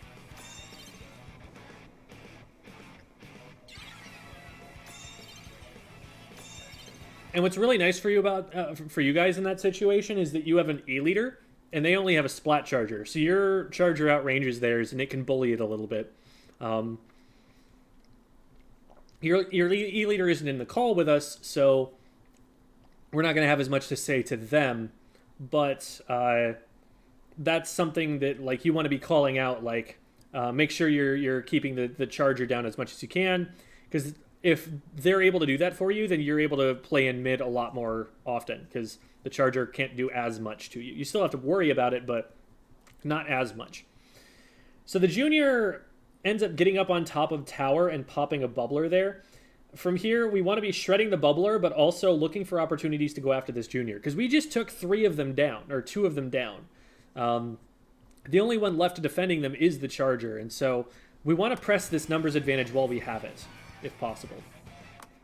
I didn't see exactly what happened there from this camera angle, so I'm going to zoom in on Guai's perspective here. I see. That's what happened. Let's back up just a little bit further.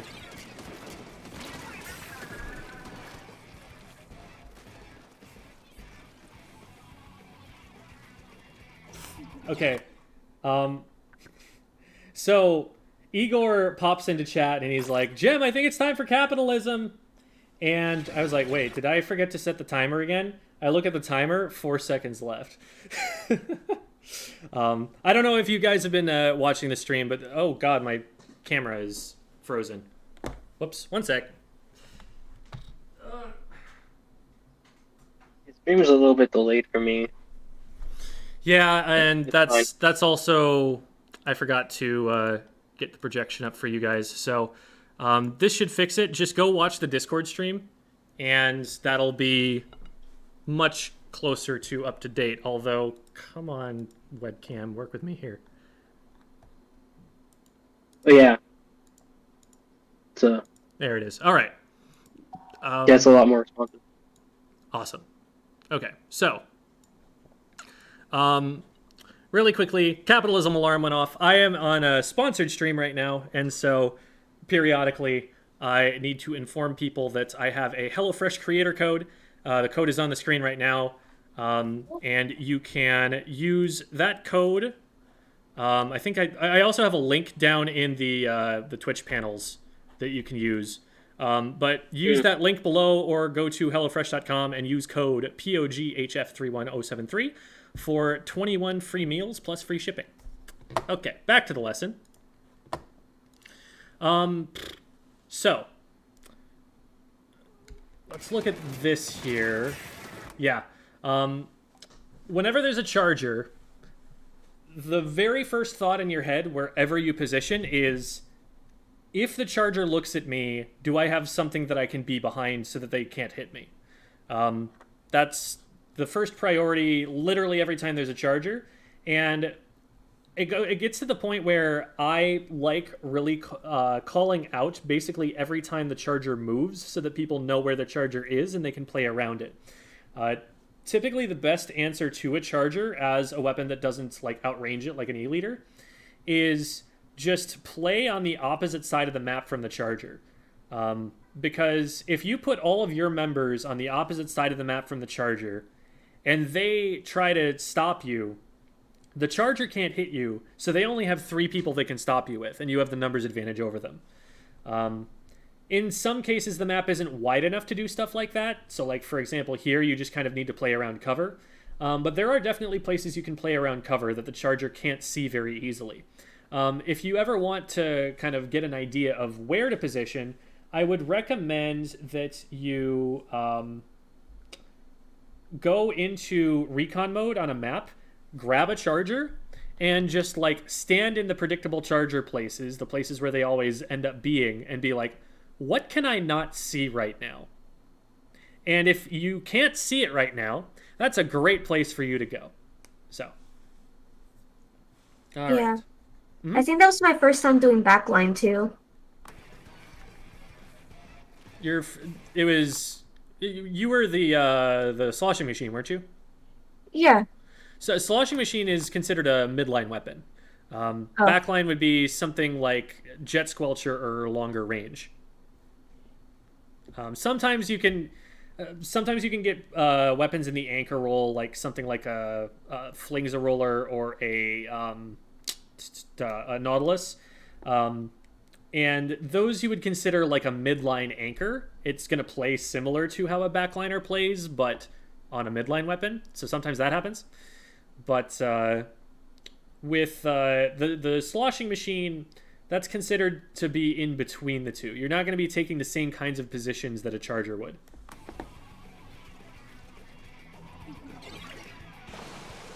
So here, with one player down, we definitely want the rest of us to be backing up.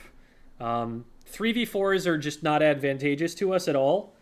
And staying in there and taking that fight is going to cause us to stagger. Do you guys know what I mean when I talk about the feed stagger loop? That's something that I talk about in my videos. I think we've talked like about that before, right? So just to review, just in case, and maybe for the benefit of those who are watching who haven't heard of it, the feed stagger loop is when somebody takes a fight when they're at a numbers disadvantage because their teammates are already down. When that happens, you're very likely to lose that fight because, like we said, you're at a numbers disadvantage. You know, a 3v4 is a fight that you just don't want to take because it's one you're likely to lose unless you can like segment certain players out of it somehow and isolate players into your own 2v1. If you take that bad fight, you're likely to lose it. And what happens then is that the teammate who got splatted that put you in a 3v4, they're going to respawn, but now you're going to be splatted. And so your team is still in a 3v4 because you didn't wait for that teammate to get back in. And if people keep taking fights at this 3v4, they're likely to keep on losing and keep you stuck in this loop where you're never actually at a 4v4. You're never actually at a numbers advantage. And even if you trade in this position, if you trade in the 3v4 1 for 1, well, now you're in a 2v3, and that's still not a winning fight. And now you've got to wait for 2 people to respawn, and it's still going to keep moving. The tower's going to keep moving for the enemy team. So as soon as one player goes down like this, you don't necessarily want to just run away with your tail between your legs and give up all control whatsoever, but you definitely don't want to get hard engaged on. You want to make sure that anyone who could run at you, you're going to see them coming from far enough that you can run away, that you can back up. So maybe you stay in there, you throw some bombs, some fizzy bombs, or, fire some shots, be like, hey, you better not go that way, buddy. But at the end of the day, if they do hard commits, you're going to be forced to back up, or you're probably going to lose the fight. And you'd much rather back up than lose the fight. So here, as they push in, I would definitely recommend, knowing that your teammate is down, not trying to go for this, and instead backing up and getting behind some cover and throwing some bombs in their way and trying to slow them down rather than stop them outright.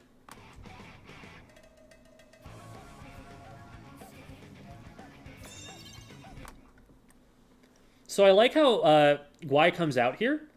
and is able to clear the tower, because this is a really strong weapon for clearing the tower. The hitbox hits around everything. And so you're going to be able to get on top of it, scare this charger off, because everybody on the other team is focusing on the right-hand side right now. If the rest of the team were here protecting the tower a little better, then this might be dangerous. Like, if the Luna Blaster here were to look at Guai, they're kind of out here on their own a little bit, and I'd be a little more worried about that. But given that they're all committed to right, not a bad play. Now, I would definitely not get on the tower here. Getting on the tower is something that you want to do when you have an advantage over the area around the tower. Right now, you have a 3v3 player count, but look at where your players are versus where their players are. You're surrounded. You have all enemy ink around you. The tower's going to go back to mid anyway. Like, you hop on tower and hop off, it's just going to move itself and get back there. You don't have to worry about that. But what you do have to worry about is that if you ride the tower, there are going to be people watching you, and you're going to go down for that.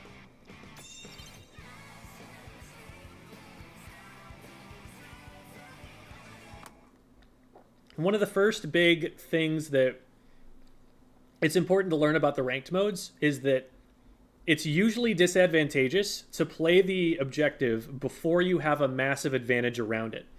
Because playing the objective, if you want to think about it in terms of numbers advantage, let's say like you're getting on the tower, right? Well, when you get on the tower, the enemy team gets told in big letters on your screen that someone's on the tower from the other team. So they know your exact position. And that's the disadvantage that you get for having a power clamp, for example. Like, they know exactly where you are. So getting on the tower effectively makes you, like, less of a player for the purposes of a numbers advantage. It's more like a 3.75 v4 than a 4v4. You're kind of giving up a little bit of that player's strength to use the objective. And the same thing happens with Rainmaker. You pick up a very slow firing weapon that gives their position away. So again, you're at a disadvantage for picking it up. In splat zones, if you're painting the zone, they can see that the zone is being painted and again know roughly where you are. And they'll start looking for you. And when you're painting the zone, you're not looking at them, so that you're a lot more vulnerable while you're trying to play the objective. Anytime that you're trying to play the objective in general, unless it's like turf war, you have to expect that you're at a disadvantage if a fight were to break out. And so if you take the objective before you've got an advantage, now you're basically making yourself more likely to lose the fight.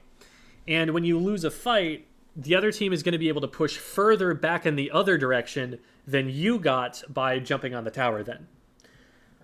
One exception to this rule is if the enemy team got to like 7 and you are at 9 right now, if you get on the tower for like a second and a half and just stay alive, you get the lead. That's worth it. And you might also KO when you're that close. So that's worth it, even if it's not at an advantage, because you might actually be able to squeak the lead out. But if they're pushed to like 85 and you get it to 84, all that's going to happen when they take the tower back is they're going to score to 83 before you can even respawn. It's a lot different from they have to push all the way from 7 on their side to 6 on your side in order to get the lead back, you know? The further they have to go, the more of a score they have to get to, the more worth it is to actually go down with the ship. So, in the general case, just don't play the objective until the area around it is actually pretty safe, and until your frontliners have managed to push up and shove the enemy team far enough away that you're going to ride the tower for a while completely uncontested. If you can't get first checkpoint on the tower, it's just not worth getting on the tower at all, because first checkpoint is way too close to mid. If you can't even get through that one and make it faster to get through it the next time, you're not gaining much by riding it.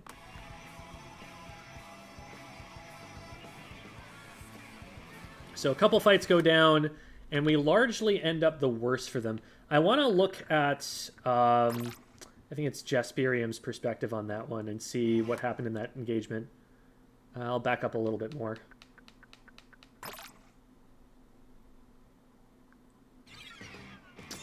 There. Okay, so we spawn in. I would say that that's just kind of too exposed of a position to be trying to push up into. They already, I think, saw Vloggimus come this way, and so they're probably going to be shooting at them, even if they don't know you're there. Plus, when you throw the torpedo, you're throwing it from out in the open. You could throw the torpedo from further back and just, like, lob it up over the top of the I-beams to your right, and you'd be behind cover, but the torpedo would still go out that way, and it would be a really awkward angle for them to hit. But when you expose yourself this close to them, you know they're there, you know it's painted, you saw players moving around there. When you expose yourself this close to them, they're likely to pre-fire you. That is, they're likely to shoot around that corner in expectation of someone walking around it, even if they don't know that you're coming. Torpedo actually gets someone, but that's about the only thing that we're able to take away from that. And so now we're in some trouble. So Vloggimus is crab tanking to try and clear tower. It does succeed here. We're able to stall the tower, but everyone is able to jump into that charger player. And it looks like Guy goes down to a snipe or something. Good shot from Lion. I want to see what happened with Vloggimus on the fight on the left.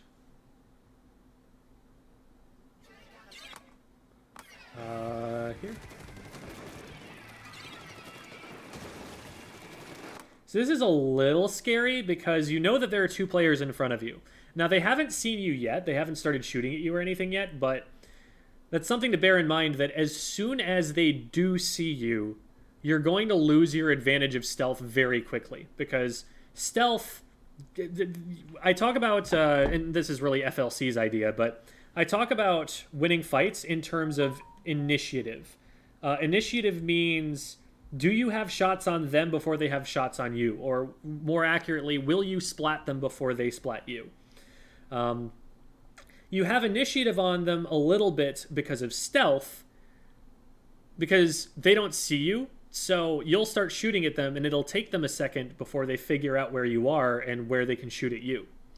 But as soon as your stealth is gone, as soon as they do know where you are, if you haven't gotten them down in that time, you're going to lose initiative to them because they have two players outputting damage instead of just one. So once you start firing shots and these shots aren't hitting, you really don't want to be there for much longer. You actually do get one, and it's actually the charger that gets you because the other one drops off. So that fight was actually fine. It's more just not respecting the charger's sight lines in the end. So that whole conversation was not really relevant to what actually occurred. Okay.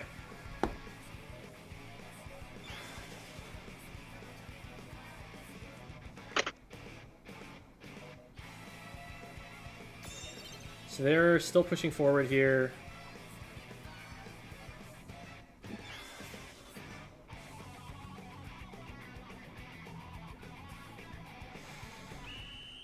They kind of just don't get contested very much on the way. I wish I didn't have to go through this entire cutscene here. I figured it was going to stop at some point there, but no, they just kind of pushed through. Let's see what we might have been able to do there after all of this. Law-breaking city girl. Oh my goodness. Oops, I should have hit start over. Whatever, we'll get there.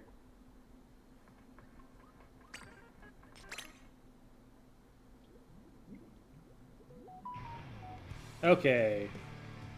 Almost there.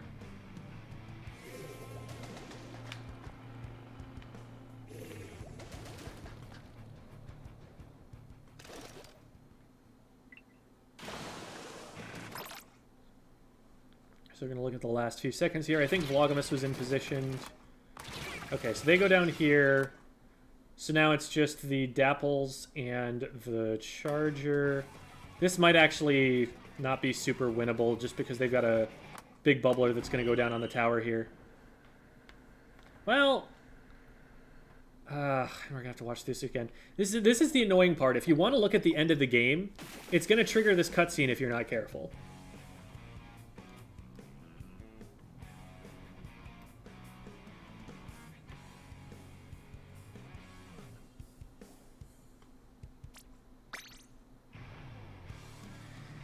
Almost there. So what I want to look at is Jasperium's perspective.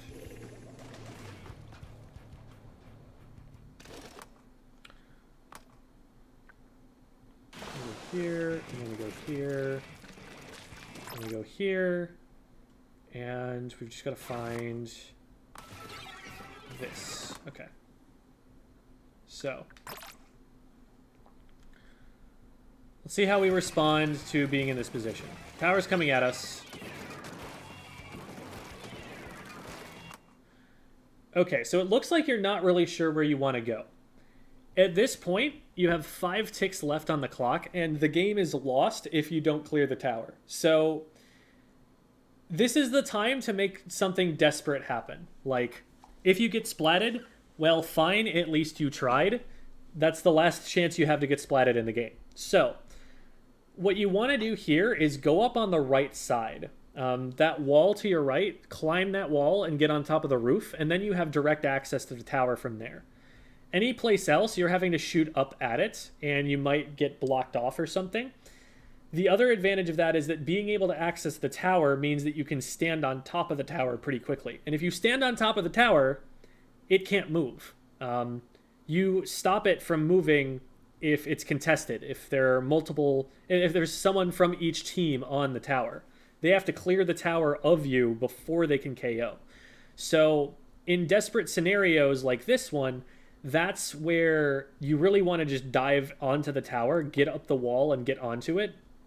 And if you do that, that might give your team just enough time to get on, even if you don't win the fight. And you're likely to win that fight because you're Dapple Doolies and you're up against a Charger.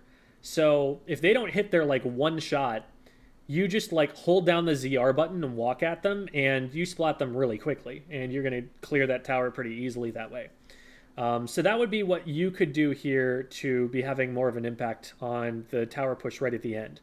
The Charger, you probably don't want them on low ground for trying to take this, although I like that they're trying to take an off angle. They're trying to take an angle that you're not taking so that, you know, the other way to clear the tower besides getting on top of it is have one person shoot one side of the tower and have the other person shoot the other side of the tower, because that'll flush them off the tower. There's no way that they can stay on if you've got those two different angles covered. So that would be your idea there. But as you can see, like, if you just wait there for it to keep pushing, like, you run out of time eventually. So we needed to kind of be decisive and go for a defensive play since we were running out of time. I see. All right. I want to drop out really quickly and see what's in open.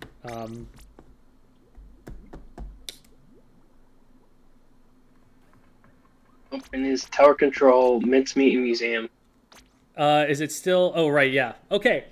Do you guys want to play some tower control with me? Yeah. Because that would be a great opportunity to talk about the concepts we just talked about there. Maybe we could do one match. VHS said that they would be on now-ish, like a couple minutes ago. Okay. I mean, if I'm going to be playing with you, then we would need for you guys to only have 3 playing, and you have 3 here. So I figure we'll play 1 together. Yeah. And then we can bring them in. Yeah, so sounds good. I am going to make a... actually, how about you guys make a lobby? Make sure there's a password, and just put the password in you guys' DM. Don't read it out on stream so we don't get sniped. And I will put my friend code in here. So have one of you make the lobby, and then another one of you add me. Hello. Alright, I can add you since I'm already at the room screen. I'm going to go and delete a friend in the meantime, just to make sure that there's space. Friendship over with Blaze. No. Vlogmas is go. my new friend now. Or whoever. I don't know who it is. Send friend request.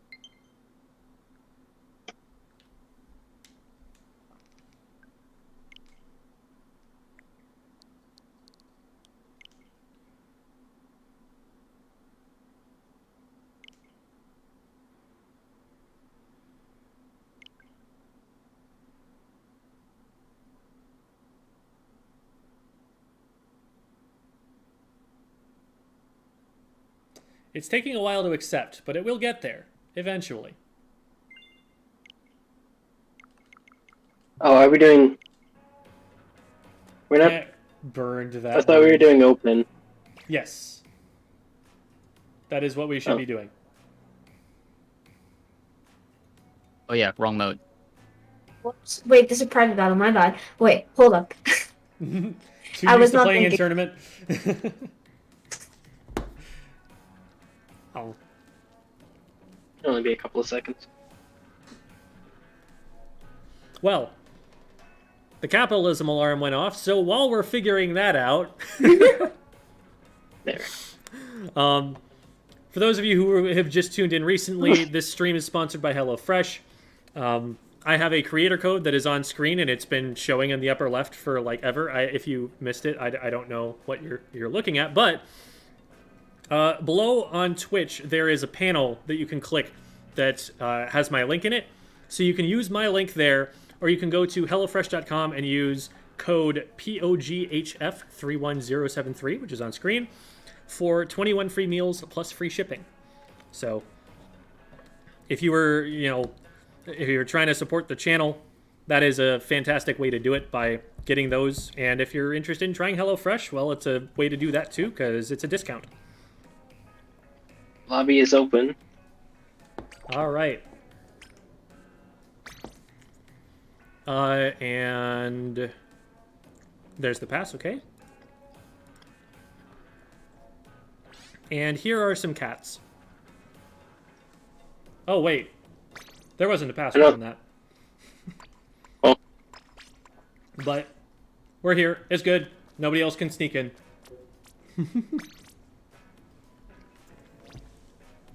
All right. So, double crab, I approve. I'll actually, you know what? I'll run machine with this for a little bit more range. There's nothing wrong whatsoever with double splash, if that's something you wanted to run. People are running triple splash in competitive play.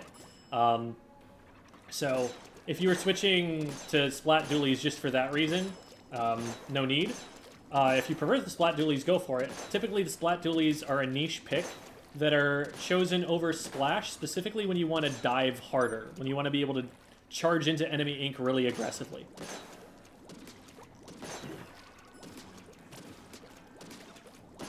I'm used to dualies, so I'll just stick with it. Awesome. Go for it. That's why I'd rather stick to Splash, because I'm very used to Splash at this point. Yeah, and like, comfort picks are definitely something to consider. Like, heck, by the time you get to the point where a weapon choice is going to be really holding you back, you've probably been through multiple metas anyway, and already have a pretty good idea of how the other weapons work that you might want to try. It'll be easier for you to switch over. So just play what you like for now, and then at a certain point you'll be like, okay, this weapon is actually probably holding me back, and maybe I'd pick something else. And that's kind of how I went with the 52 in the end. That I started off playing the splatter shot, but found that I was having more success on the 52, and just went to that instead. Cats are still on stream, by the way. Oh, you got him. Nice. Jules is like, wait, no, don't remove it. I might have preferred the cat No. on screens, actually. Yeah. It is content. Cats.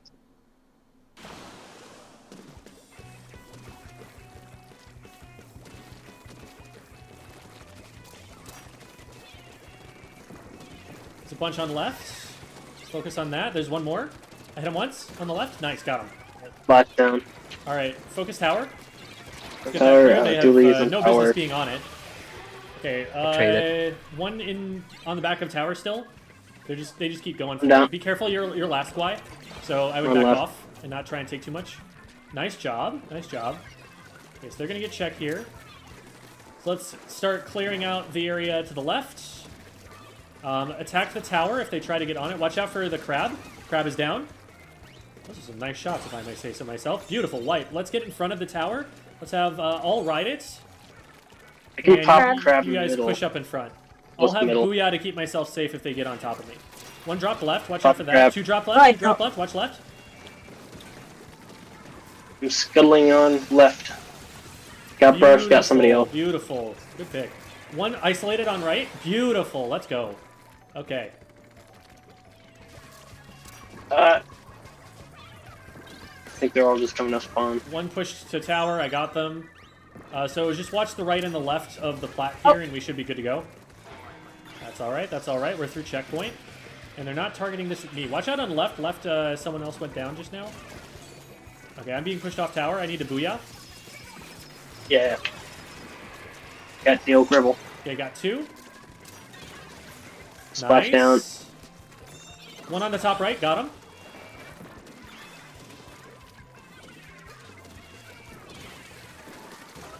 Going down to a bomb. We just need one more point on the tower. Oh no, I shouldn't have gotten off. I Well, can. I'm jumping down to Uruguay. Oh shoot. Yeah, me getting off there was just kind of silly. I shouldn't have done that. Yeah. One on the far right. Crab on Jasper, mid. Jasper. Alright, tried to get their attention, but I Crab couldn't. down. I'm just gonna. That went down to nice. a splash. They're probably gonna crab. Got No, one. they didn't. A couple on left. Watch out as you push in. Got one of them. Nice. That's 2 down. Let's start moving up. Oh. One dropped into mid.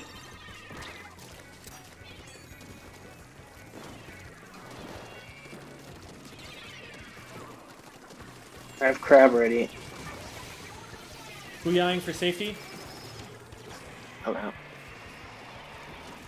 Rush on left. Careful that we're gonna get rushed from right in a second, so don't go too far in, Guai. There they are. That there, that's their crab, and they're on me. Jumping out. They've got double crab out, I think. They Watch gonna- out. They have 2 crabs available, so play it safe. Yeah. Give yourself escape routes.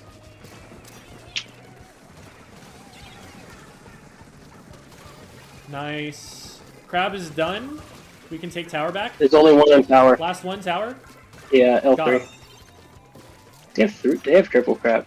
Yep. Just realized that. Several dropping left. I'm gonna booyah that and flush them out into mid.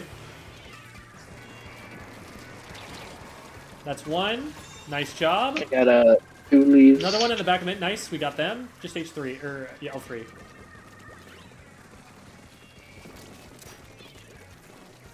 Couple coming out on right. Let's get onto their plat when we can.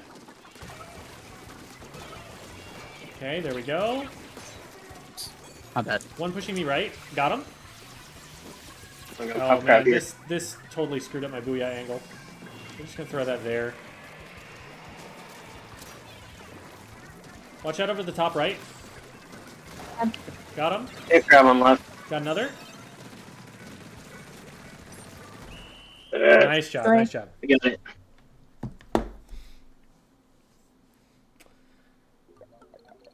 So, good things that happened there. When we got advantages, we tended to press them. As a general rule, like with frontliners, whenever you have advantages, move forward. Because your weapons are better at moving forward, are better at pushing into the enemy team's range than longer range weapons are.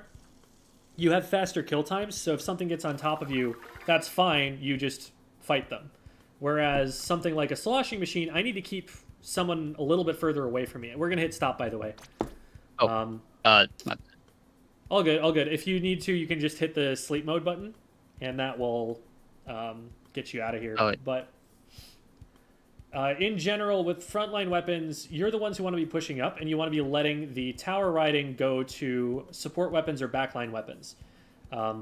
So Jasper would have been a good choice for tower rider. I was a good choice for tower rider, but Guai and Vlog, you definitely want pushing up to clear the space in front of the tower and get people off it. Possible exceptions would be if they have crab tank and they want to use that crab tank from a certain angle and they want to be further away from it to use the crab tank there. So that would be one idea. But as a general rule, whoever's the frontliner, you want them to be up in front because they're the ones who are going to fight the best from there. and it's harder for the backliners to take space than it is for the frontliners too. So you don't get space if the frontliners don't push up in front. So that match was weird.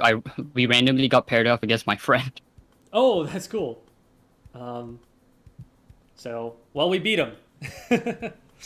So now you can go in and talk all the smack you want, because I definitely encourage that here. Right. Alrighty. So, did you have your teammate in here yet? Did they show up? Not yet. They're They're not in waiting. struggling. They're having internet issues. Oh, okay. That's unfortunate. So what I might do now is, first of all, do you guys use callouts when you play? We try, but we're still learning it. Okay. Yeah. So that might be something that's good for us to talk about a little bit. With callouts, first of all, the most important thing is to say as little as possible, like to take up as little space on the mic as possible when you tell someone something. So I'm not saying like don't use callouts often. I'm saying when you call out, make them very short. Try to just like cut syllables wherever you can. So, I suspect that there may be a 52 gal that is approaching our position. Oh, diggity darn. We've been splatted. You know, that takes too long. So, 52 pushing plat. Much faster. Everybody still knows what's going on. This is not the time for complete sentences. And so, having a few of these, like, templates in your head of how to make a call out, they help a lot. So, for instance, and this might actually be good for me to pull up a Google Doc for. And So is it kind of like what you were talking about in the video today? Like all the things going on, you just want one thing less to worry about? Yeah. Let me really quickly. This isn't going to have quite everything on stream, but we'll just go over here really quickly. I'm going to zoom in. That's probably a little much. Let's do the zoom in by doing this instead. And then zoom out a little bit. Okay. Alright. That's pretty VHS is in the waiting. awesome. We'll grab them in. So, boink. So these are just going to be some like call out templates. So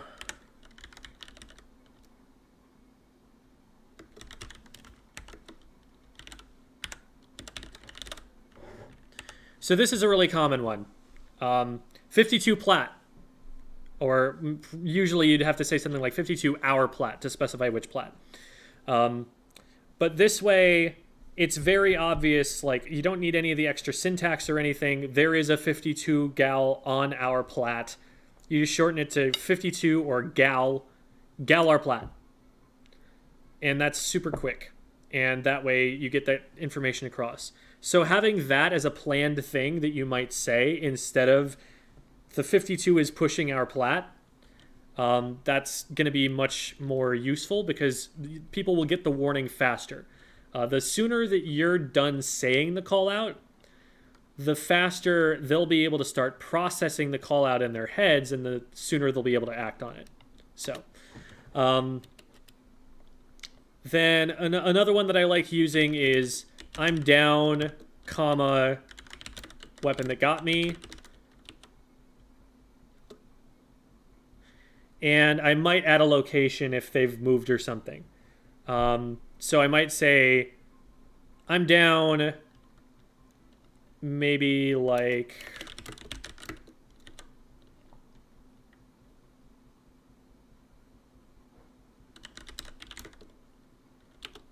oops.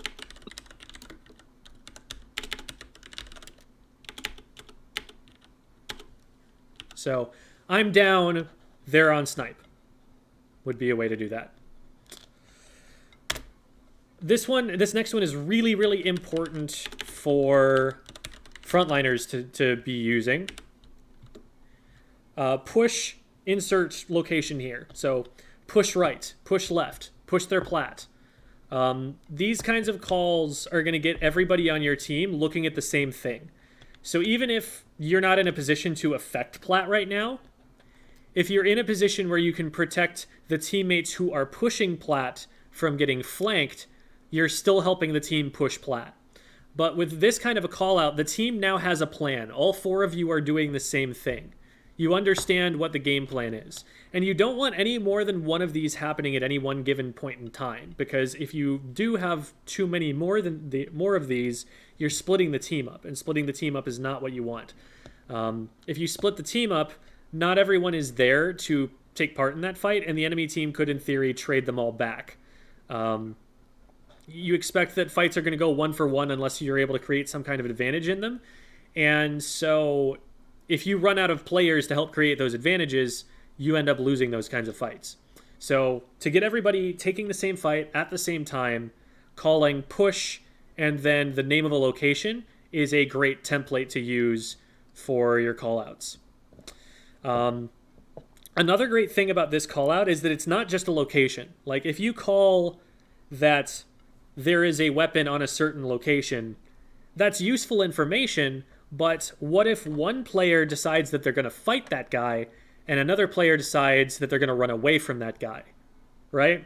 You don't have the idea of what it is you want to do about them if that's all you call. So saying to push this location, that's going to get everyone doing the same kind of thing, and that's how your team is going to coordinate a little bit better. Another really valuable thing to be talking about is when you use your special. So I'm using... So maybe I'm using Booyah, I'm crabbing, I'm using missiles. Whatever it is that you're going to use, you want your teammates to know about that, because remember earlier I talked about how I was popping the Booyah Bomb and that I wanted you guys to push with that Booyah Bomb. Well, the reason that I'm calling it ahead of time is because the Booyah Bomb by itself is probably not going to splat anybody. But the Booyah Bomb with you guys pushing in to catch players as they run away from the Booyah Bomb, that's something that you guys are actually going to be able to make very, very good use of. Let me see if I can find that point in this VOD, because I think it was fairly early on. Maybe I'm wrong. If I don't find it in a second here, I know I'm watching just the... I know I'm just watching the Word document right now, but I'll see if I can find it and then pop it back to the other stream. The other overlay. I think it might be right here.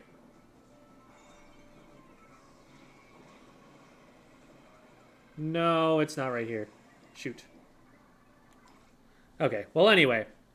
Let people know that you're using your special, and that way they'll know to follow up on it, and you're more likely to get picks that way, and you're more likely to get value that way and take space. Yeah, I can't find it. So, let's see. So that's 5 really simple, easy ones, and you can just practice learning those things. Is there anything else super important? One other thing that's really important to talk about on callouts is when to take tower and who should take tower, or like playing the objective. So saying paint zone, pop rainmaker, get on tower, get clams, things like that, or like throw me clams. All of those sorts of ideas for specific ranked modes are really important, because as soon as anyone on your team recognizes that you have enough of an advantage to start playing the objective, you want to be playing it right away. Numbers advantage really doesn't last long in this game. You do not get to play the objective for very long before you're going to get contested again. So every second that you can be playing the objective, you want to be playing the objective to take full advantage of all of that time. So that'd be one other one that I would add there. I'm trying to think if there's anything else that I would add to it. Whistlewind Wolf, I'm pushing X back me up is too many syllables. And I would just put that under this call out right here. Push insert location here. They don't need to know that you're also pushing it. They just need to know what they should be doing next. So this cuts way more syllables out of that.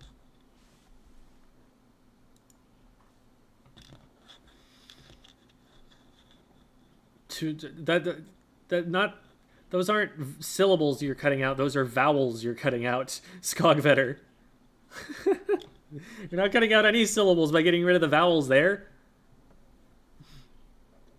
Oh, another good one would be talking about numbers advantage. So things like they're a certain number of players down. So they're 2 down. Oh, okay. They're 3 down equals there's 1 player remaining.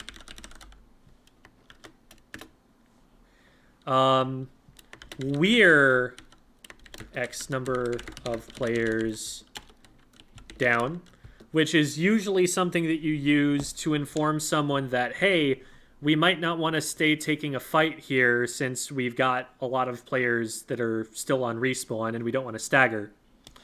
And another great one is just insert player tag here, back up.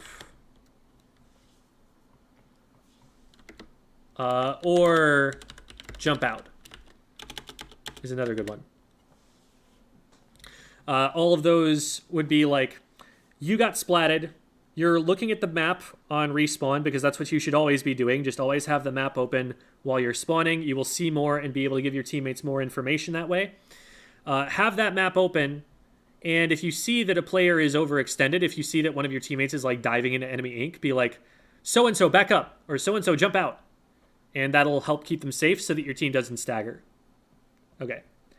I think that's a pretty good list.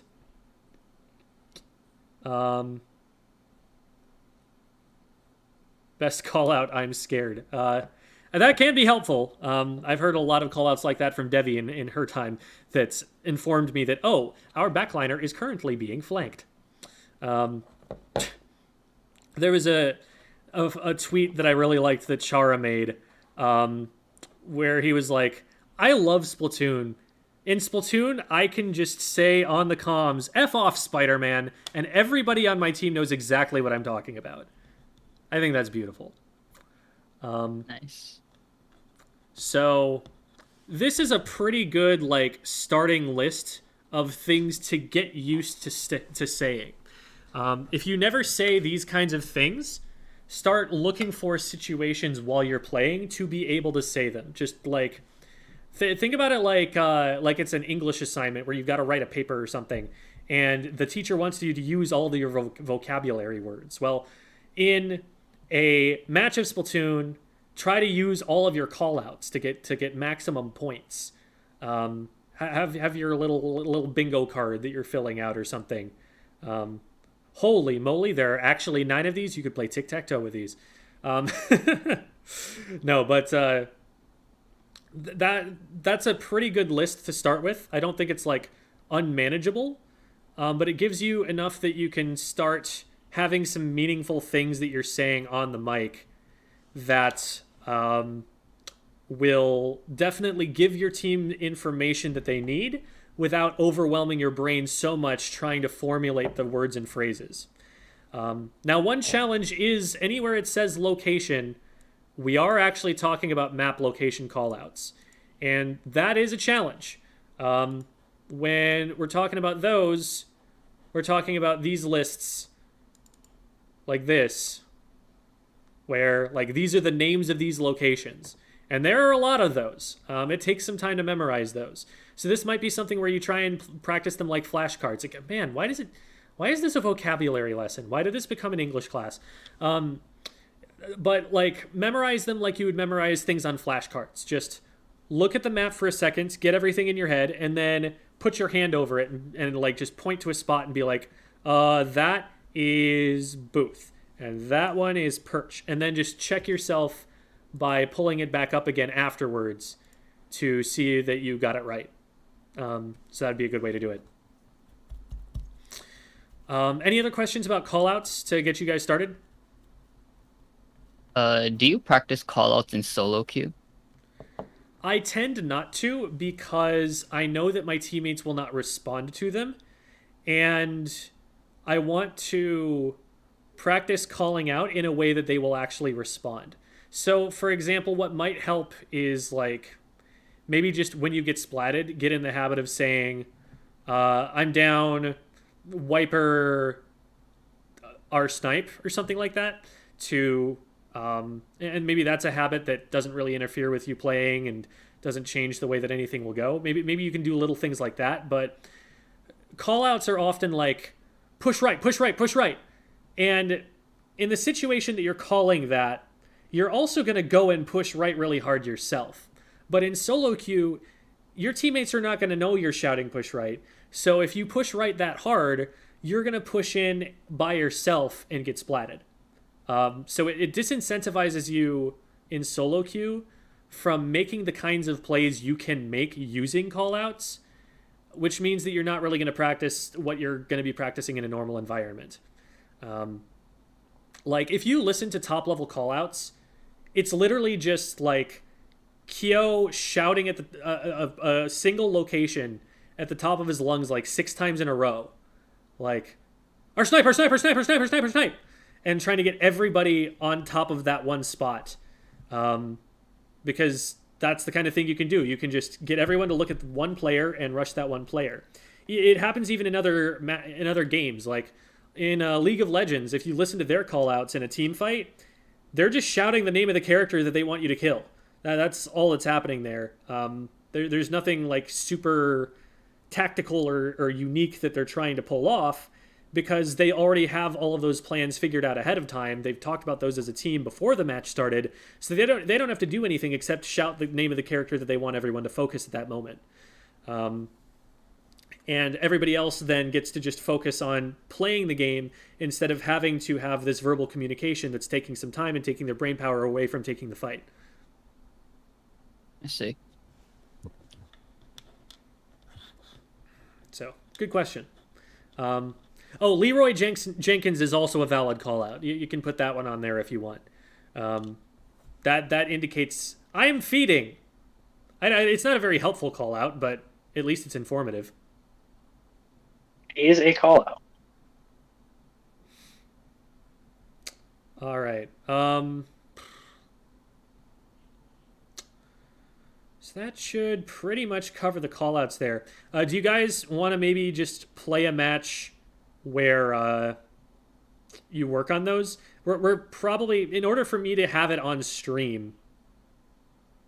Actually, here's a thought. Do any of you guys have? Do any of you guys have a capture card, like a way to record both the game and your callouts? I have a capture card. Awesome. If you're able to record a match with callouts right now, then we could go back and we could talk specifically about the callouts afterward. And there is a segment of the sponsored stream that I have to do that I haven't done yet. And so while you guys are recording that, I could do that thing. And I think that would be good for us to be able to talk about your callouts. And it would also let me get that obligation out of the way so that when Devi takes over with her lesson, she has all the time that she wants to make that work out. Does that sound good? Yeah. Okay. All right. So you guys hop into maybe like a VC of your own, and then you can pop back into this waiting room channel and just send me a DM when you're done with it. and I'll be right with you. Alright. Okay. All right. So, Chad is saying let him cook, and it's funny because HelloFresh. Okay, so one of the things that I am to do on the stream today is to find what it is that I'm going to order for the stream next week. Like what food it is that I want to look at. So I'm looking through the menu and figuring out what food I want to eat. I was told that there's a lot of like pasta dishes, which is great because that's like all I ever make. Wait, you mean I can just boil water and then I have food? That's amazing. Okay. So let's see here. Chicken sausage, creamy pink sauce. Oh, one other thing that's nice about this is that they like give more of a description when you click on it. So it's not just like, what is pink sauce? I don't know. It's sauce that is pink, but what does that taste like? And so you can just go in and be like, well, it's made of some of this stuff. Whoops. Hello. So some cream and then... Okay, so whatever it is, it's not particularly spicy and I'm not allergic to it. So, and it'll tell you like what you need to make it. Oh wait, I'm probably zoomed in like crazy to this, aren't I? Yeah, wait a minute, let me fix that. LOL, LOL. Gem is fired.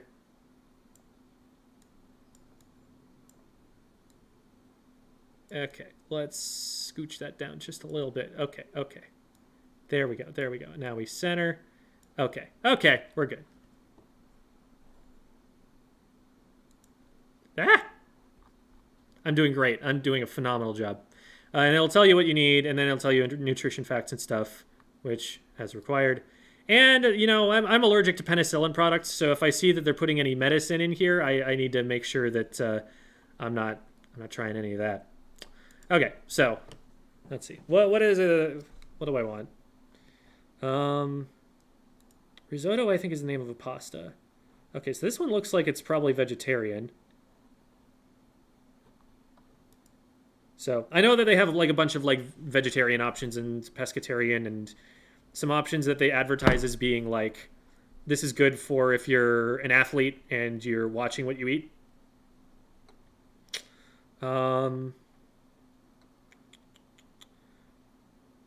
Lots of pasta stuff. Ooh, meat loaves. What's a plural meat loaves? Interesting. I've never heard it called that. I've always seen it just be like meat loaf, like because it's a non-countable noun. But they've got multiple loaves of meat. I don't know what umami means. Do I have any weebs who can translate umami for me? Ah, I keep clicking it and that gets rid of it. Wow, this is fancy meatloaf. They got like Brussels sprouts. Fancy. Okay, okay. That seems pretty good. I mean, meatloaf is yummy. We can try that. Italian chicken. Ooh, that seems really good too. Lots of chicken dishes. Firehouse cheeseburgers? Like, is that the company Firehouse? No, okay, it's just it's hot sauce. Hot sauce on a burger. That's why it's called Firehouse. Got it, got it. Okay.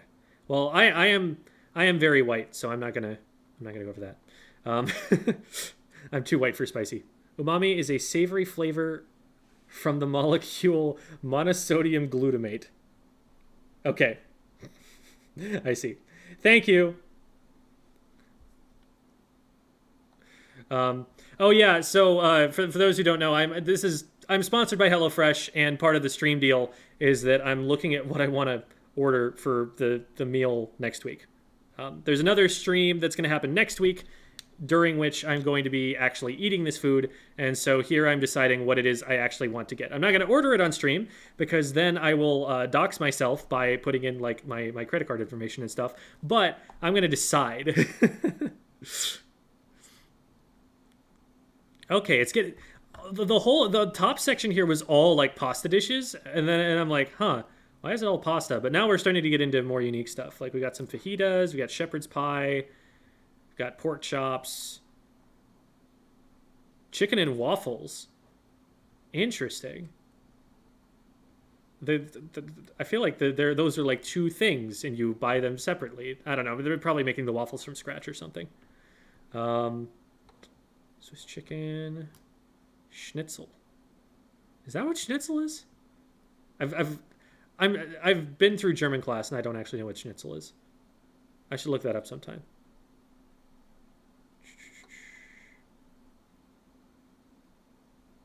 Ooh, that might be good. Pork tacos. We can try those. Ooh, that also looks really good.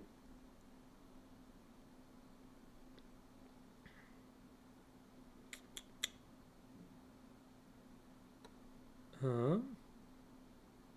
Ooh, tenderloin. Wow, that's usually pretty expensive. So this is probably a pretty good deal compared to what you would get at like a supermarket or something. So I'll probably try this, I would think. Oh, premium picks. Maybe there's some special pricing on that. I don't know. I'd have to look into that. If I click on this. I don't know. Ooh, but it says difficulty hard. Maybe we don't want to test my abilities that much then.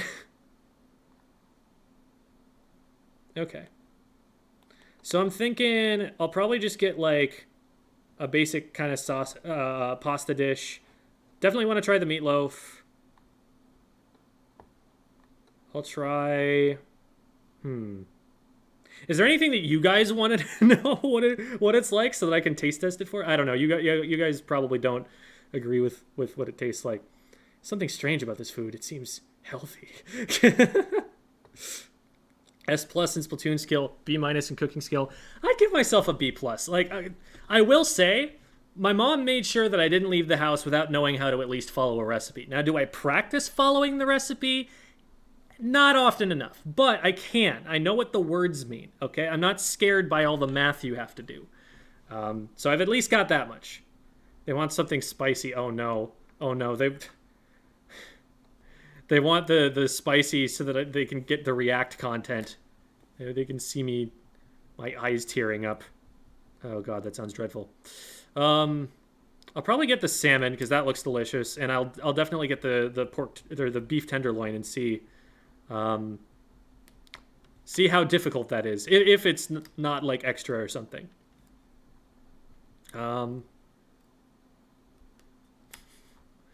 I don't know what else was spicy besides the burgers. Like I would probably go for something besides the burgers if I'm trying to get something. Excuse me, if I'm trying to get something spicy, because that's just like they poured hot sauce on a burger. Whereas like, what if I were to get? I don't know. Is there like a spicy like menu option?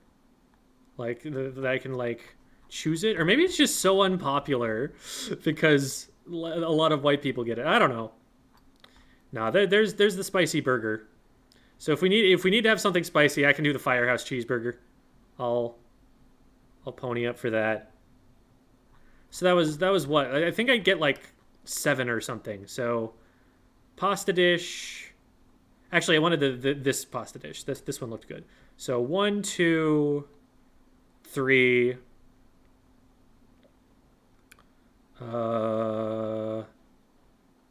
4, 5, 6, and then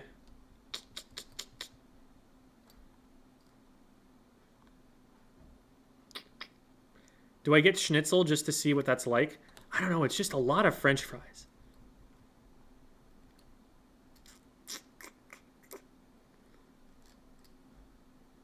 Order glass noodles? What?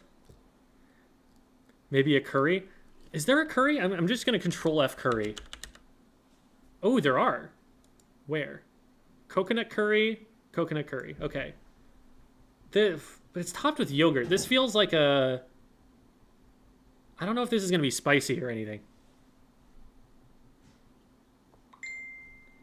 Bibimbap is so good. Can make spicy too. Okay. Sure. I'll give this a try, because I don't know what that word means, and I'm going to find out what that word means. Looks good to me.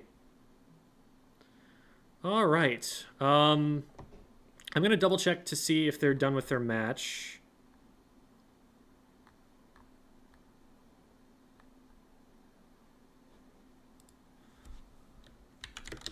Because I feel like that's been long enough.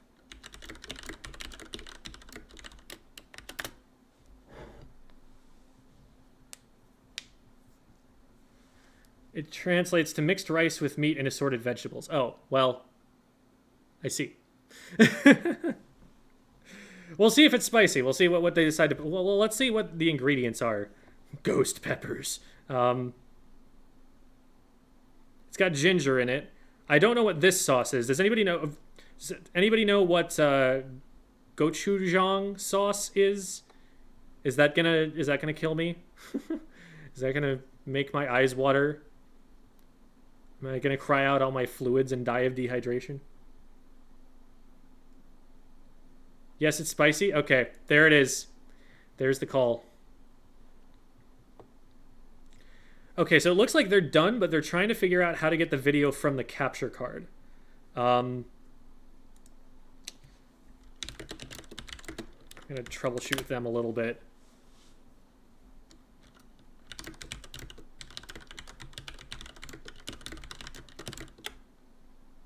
So I think it's, what is it in OBS? Is it file into show recordings? Yeah, file. Just making sure that we can get the VOD.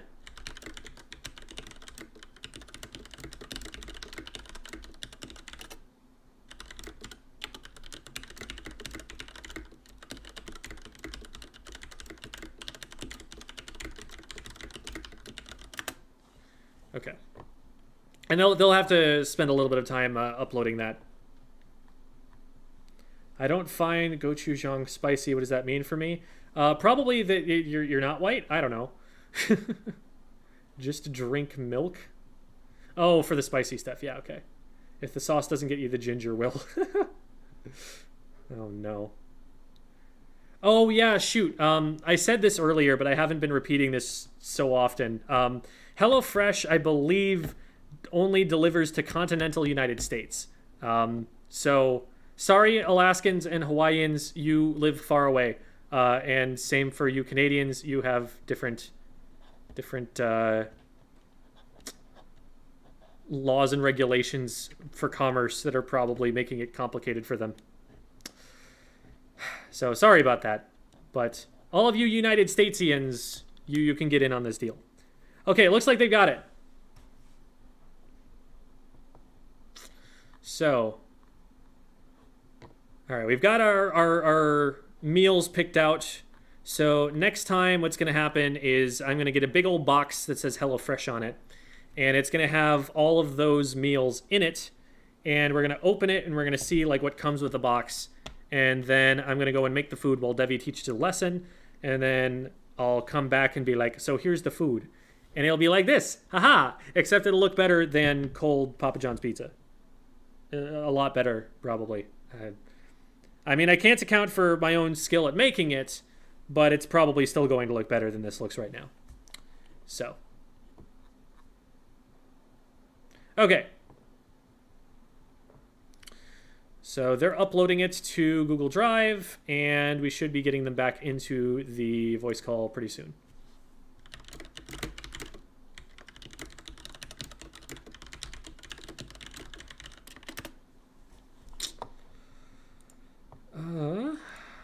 So we're gonna pop back over here, and ta-da, we're back.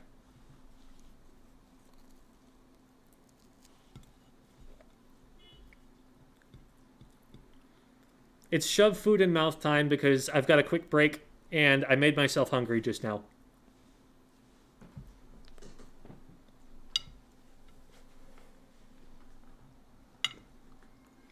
the cooking stream is going to make a lot of you sad, but it's also probably going to be entertaining in a make fun of the content creator kind of way.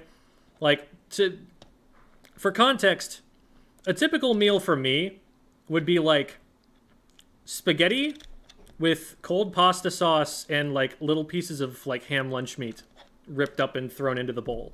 Like, that's something that I would eat.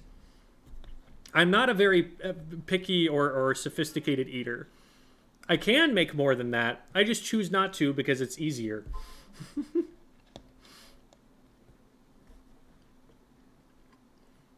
All right, there we go.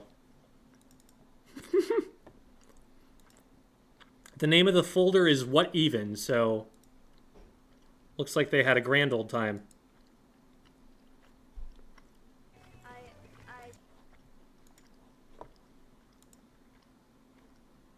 Okay, so now I need to get a different window up.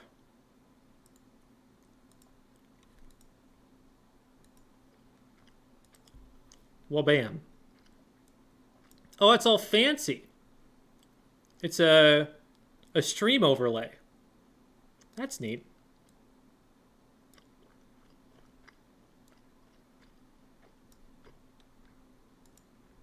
Okay. And looks like they're back in call, so I'm going to drag them back up. Boink, boink, boink, and boink. Oh boy. Welcome, everybody. The video is really quiet, and I apologize for that. Okay, I can turn it up if need be. The volume slider goes pretty far on this video player, so I should be able to do something about that. Yeah, everyone's talking about how fancy your border is. Like, ooh, I look like a professional streamer because of you. All right. So this is this from Gwai's perspective? Yeah. So Yeah. Obviously, you know, whenever you do a VOD review like this where we're looking for one player's perspective, we're probably going to see more of that player, so we're probably going to have a little bit more feedback for them in particular. But we'll be focusing primarily on the call-outs here so that we can talk about the communication going on. So here we go. I also have the replay code uploaded if needed. You also have the replay? Okay, cool. So if we need, we can go and look at that, but for now, I'll probably just keep it to the call-outs here. Also, I just realized I need to turn y'all down because you are going to be louder than me on stream. It's this annoying thing that I do where I turn everybody down to 75% on Discord, which means that they're never correct by default. But I just insist on doing this anyway. So that's the way I've got it balanced. Okay. But the capitalism just happened, Equilibrium. We just spent the last, like, 10 minutes doing the capitalism. What more do you want from me? More capitalism. Even more capitalism? Hey, look at the, it's up there. Okay, now I'm touching it. It's right there. Actually, it's probably not there because I don't think I have the stream set up for it. Whoops. Let's add that on here. Capitalism, it doesn't exist. Purely for the purpose of being able to do this and pretend like I'm poking it. Poke, poke, poke. There. I'm actually only obligated to do the ad reads, I think, for 2 hours or something. So I can just take that stuff down for the rest of the stream here because I've already done my due diligence to it. But getting back to it. So it's tower control. We're already about 10 seconds in. I'm probably going to back up just a second. Turn right truck. Yeah, I think your mic is coming in so quiet, Gwai, that we're not going to be able to hear it over game sound. For left truck.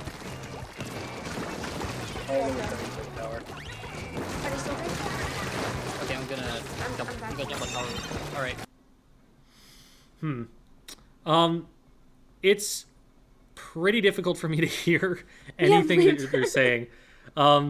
Would you mind maybe recording another one and turning game audio like way down? Yeah, okay. Yeah, sorry about that. Sorry. In the meantime, though, gaming shall occur. Whoa. Gaming stream? I thought this was pizza stream. Whoa. What's pizza?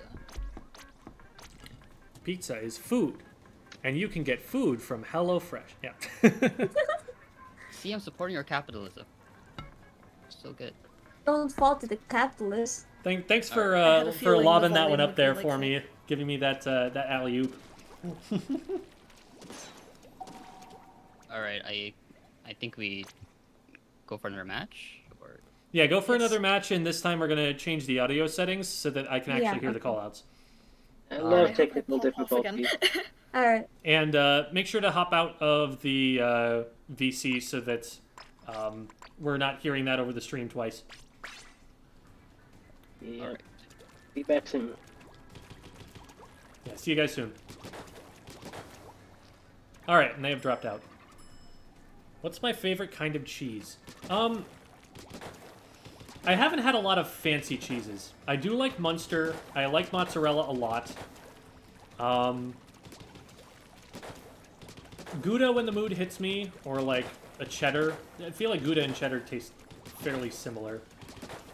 At least the kinds that I get. I like blue cheese in certain situations. I get blue cheese dressing on salads. I like blue cheese on a burger. But I'm not particularly knowledgeable about cheeses. Cheese tier list? Oh no. People are gonna eat me alive for that.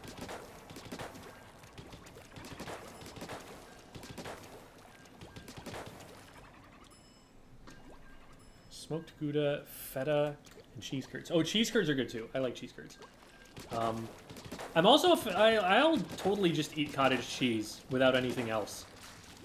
Like, I don't get it very often, but like that is snack for me. I would totally just eat that.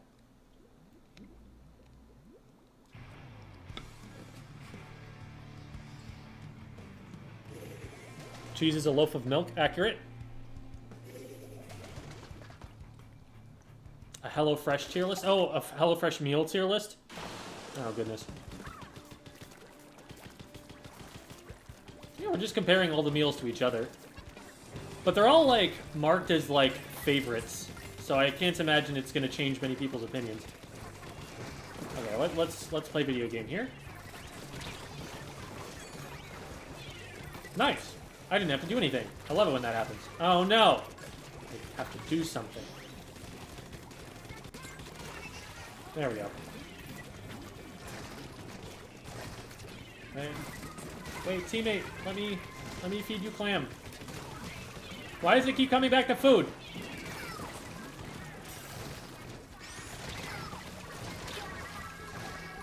Well, I was just kind of sitting there with my teammate looking like, are you going to splat the dynamo? And I was like, I don't think I'm going to splat the dynamo. Are you going to splat the dynamo? Nobody splatted the dynamo.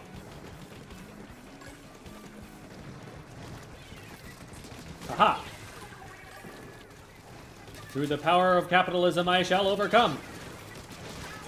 Ooh, let's go.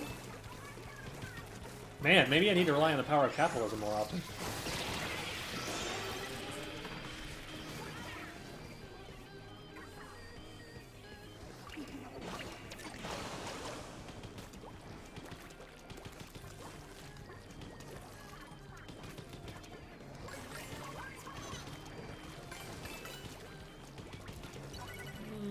I'm very nervous about where the enemy team is. Yeah. Oh man, we need to get this painted. This is not safe if we don't have it painted. It wasn't safe for me to stay there, now that I think about it. Because the whole reason I was like, we need to have this painted is because I was trying to get away from Freezer. But at least now it's painted, mostly. Okay, it wasn't really painted. The dynamo hit that too, but... Hey, cut that out, brush. Stay away. Nope, bad. Oh no. I was planning on using that bubble, but we're fine. We're fine. It's good.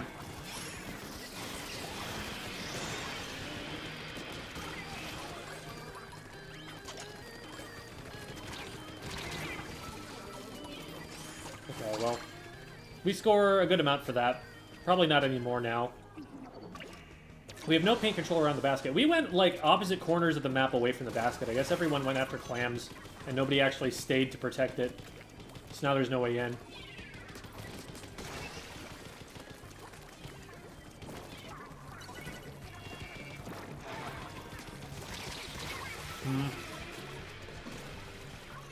Got caught out that time. There we go. Good stuff. Oh, it's just the wiper in the way. Hopefully they can do something. Oh, no. Please, no. Okay. Whew. It's not a fight that you expect to win, but it felt like a fight I had to take.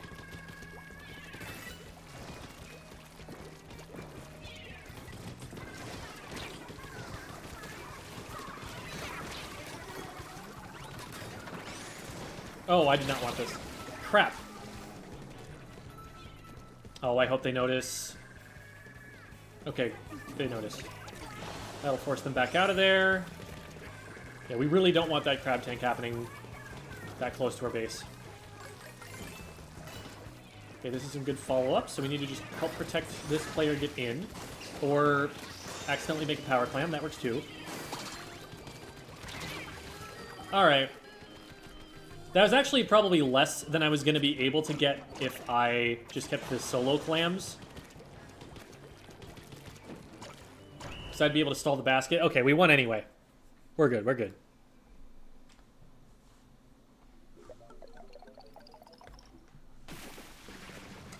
Thank you, P. Zansei. Appreciate it.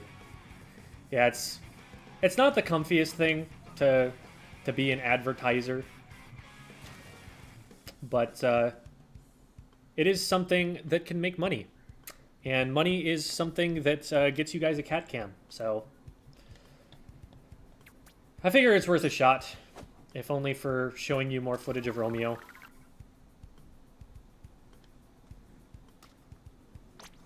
Move somewhere where you can get it or Gem will be mad. No. False. Misrepresentation of my views. Okay, I'm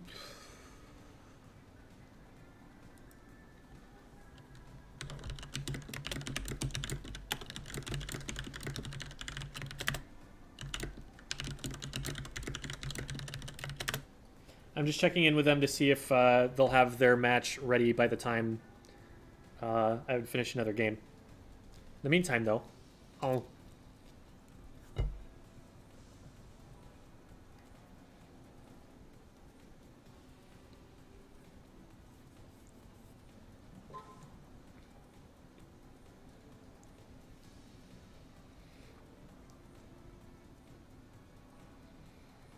Sorry about your allergies, Jules.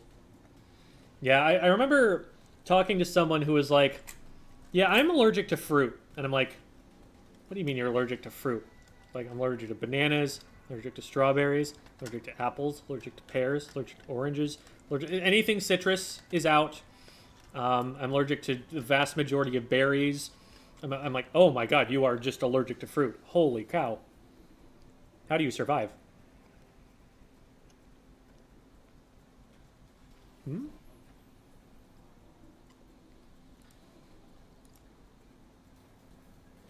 Okay, it looks like they're done because they're typing back to me.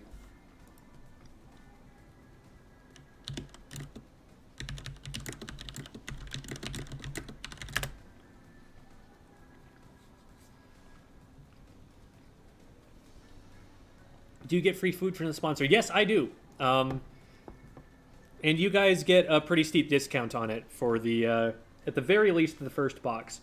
I think the discount changes with successive boxes. So, like, you still get a discount for the first 3 or 4, but it tapers off. And then by, like, the 5th one or something, you're paying full price. So that's the idea. I will be right back, and then we will probably have the next link ready to go.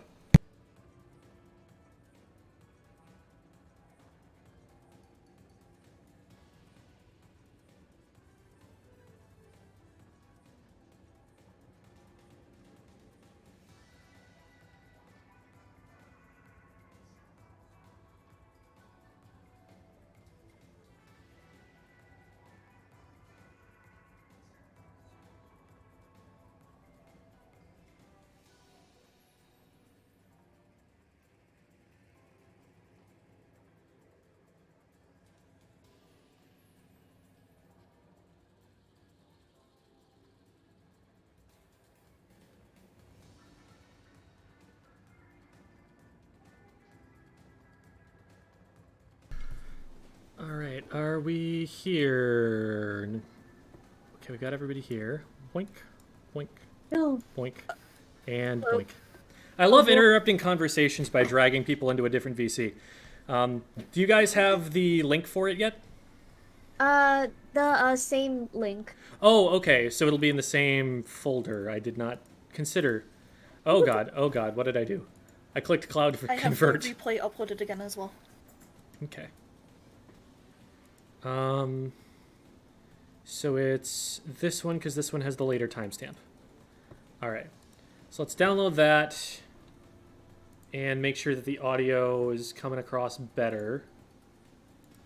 Yes, download button. And then Sucks. All right. Alright. Museum de Foncino. okay, much better, yeah. That is audible. All right. And so we should go to here. And cool. So that should be showing on stream, and it's showing for you guys on Discord as well. Yes. Yep. Awesome. Okay. So let's hear how we're doing with the callouts now. No, I should have picked you later. Why? Wait, did we change one? No, I think it's the No, we didn't change. Ah, Hey, the audio leader. Oh, wait. All right. Why am I Ooh, behind? okay, so we went No. GooTuber. E-Leader and Enzak were running Respawn Punisher, and their hero shot is running Haunt. I like that we're calling out gear. That wasn't something that I talked about, but that's useful to know. So, for example, knowing that someone has Haunt means that you're going to know that if something happens, they're going to be able to see you. So, knowing like that your stealth may be compromised, especially in a competitive setting, it's important to know that sort of thing. And Respawn Punisher also. Oops, I pressed. When I do replay codes, I get used to pressing the L button to unpause, and now I'm on the computer, so I need to press the space bar instead, and I just press the button on my controller instead. Okay. Don't I die. did not even see that. I'm so sorry. No, it's okay. It's okay. With like the times you got splatted, one of the reasons that it's just I'm down is like anything that comes after I'm down is usually not super useful to the majority of folks. It's like a lot of the time people are going to say stuff like, I'm sorry, or, oh my God, I thought I could hit those shots. You generally want to keep the comms as clean as possible. Because if something gets distracting to the people who are on the call, or if there's something that's emotionally charged or something like that, that can have a negative impact on the game. It can make it so that they're distracted from what they actually have to be thinking about. This is very mild, but also it's extra syllables. And as long as you can keep extra syllables off the mic, that's ideal. So this is something that actually helps a lot with tilting too. Like if you're one of the type who like tilts internally, where you get down on yourself for making a mistake, then this can keep you more positive because you're not verbalizing that you feel bad about how you played. And if you're the type who externalizes your tilt, if you're the type who like blames something else, then you're more likely to, avoid saying that and look for blame in your own play and not just in what was around you. So either way, usually a good idea to just keep the comms to information about the game that your team needs to hear. Also left. All right. Oh my god! I didn't even I'm not a notice. I'm dying. Apple's down. Okay, we can push. There's only 2 up. I like that call. Getting people moving. Pushing mid. Drop the crab. From here, if you're trying to push, you're generally going to want to put people, I guess with crab, maybe you can keep someone in mid, guarding that like left-hand side, and then you have them crab tank from mid when the tower gets up there. But for the most part, you want people getting in over the right-hand side block, because that's where you're actually going to be able to get a short-ranged weapon in range of the enemy team. Excuse me. Especially when they have an E-leader. If the E-leader is able to get out on a plat, challenging that from below is risky without something like a slosher or a roller where you can hit them from a position they can't hit you from. So I would just like try to send your frontliners over onto their plat already and get them on the right and left side of the spinner and start working them in from there. Okay, wave breakers on. Try and Flat. put pressure on their E-leader. Somebody was down. All right, Yeah, Eli was gotta on rush their plat. They're pushing back from the spawn. Nice, nice. I have a crab. Should I use it now? Oh, Yeah. never mind. Yeah. Somebody's coming in. There. Um, Gotta rush their plat. They're pushing back from the spawn. From here, about the question about whether to use crab, a really, really good crab position is the top of the spinner here. If you can use that crab up there, you don't want to use it if they're only one up because you're not going to get a ton of value out of that. It's like, cool, we got one pick on someone we could have just rushed with our main weapons anyway.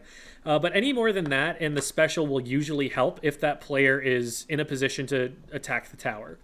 You want to use that special to stagger them. That's the goal here. You want to get it to where they are not in a position to defend because they have too few players to do so. So putting it up on that spinner is going to completely lock them out or stagger them, and either way you like that. Crab. Should I use it now? Oh, never mind. And generally, I see competitive players, they may talk about like when they want the specials used ahead of time, and maybe someone will call like booyah this spot or something like that. But more often, you'll see people using their specials in the way that they think is best because they're the ones who have the information about how best they can use it. So Somebody's coming in. asking for permission might just be an extra step that makes it take too long to actually get it used. There, I mean, you ran into someone around the corner and you probably would have gotten splatted by that anyway. But if you're waiting for permission to use a special, that's probably just throw it out there. Better to use the special and get your next special farmed sooner than to never use the special. The only time I would say don't use the special is if you're not in a position where it's going to get you control of the objective or keep you control of the objective. 10 missiles. I got there's two on flat. Apple's coming on me on the tower. There's Got their E-leader. So as you're coming in, 10 missiles. you have your map open for at least part of that, and you know that there's a player over here. You saw that on your screen. And then this player goes down. So that's something I'm tracking in my head. Like, okay, there is an opponent who is attacking my teammate, and I'm jumping near this teammate. I want to know about this threat before I land. So as you're coming down, you see this player is missiled. And from here, like, I would already have been looking at that because I know that there was a player over here who got my teammate. two on flat. Apple's coming on me on the tower. Sorry, I gotta jump the tower. Nice. I like that call because Guai couldn't see what was in front of the tower. They didn't know that someone was approaching the tower there. But because the call out was made, Guai just like blindly rolls in and happens to be in a phenomenal position to take these players out. So that's definitely risky to not collect the information first, but I mean, it worked. No way. That's such great comedic timing. You're like so proud of yourself, like, no way, that was awesome. And then you get sniped. E-leader is on their. I'm free to jump too. Yeah, I'm gonna pressure E-leader with torpedo. Crab. Oh, it's an Undershirt Man raid.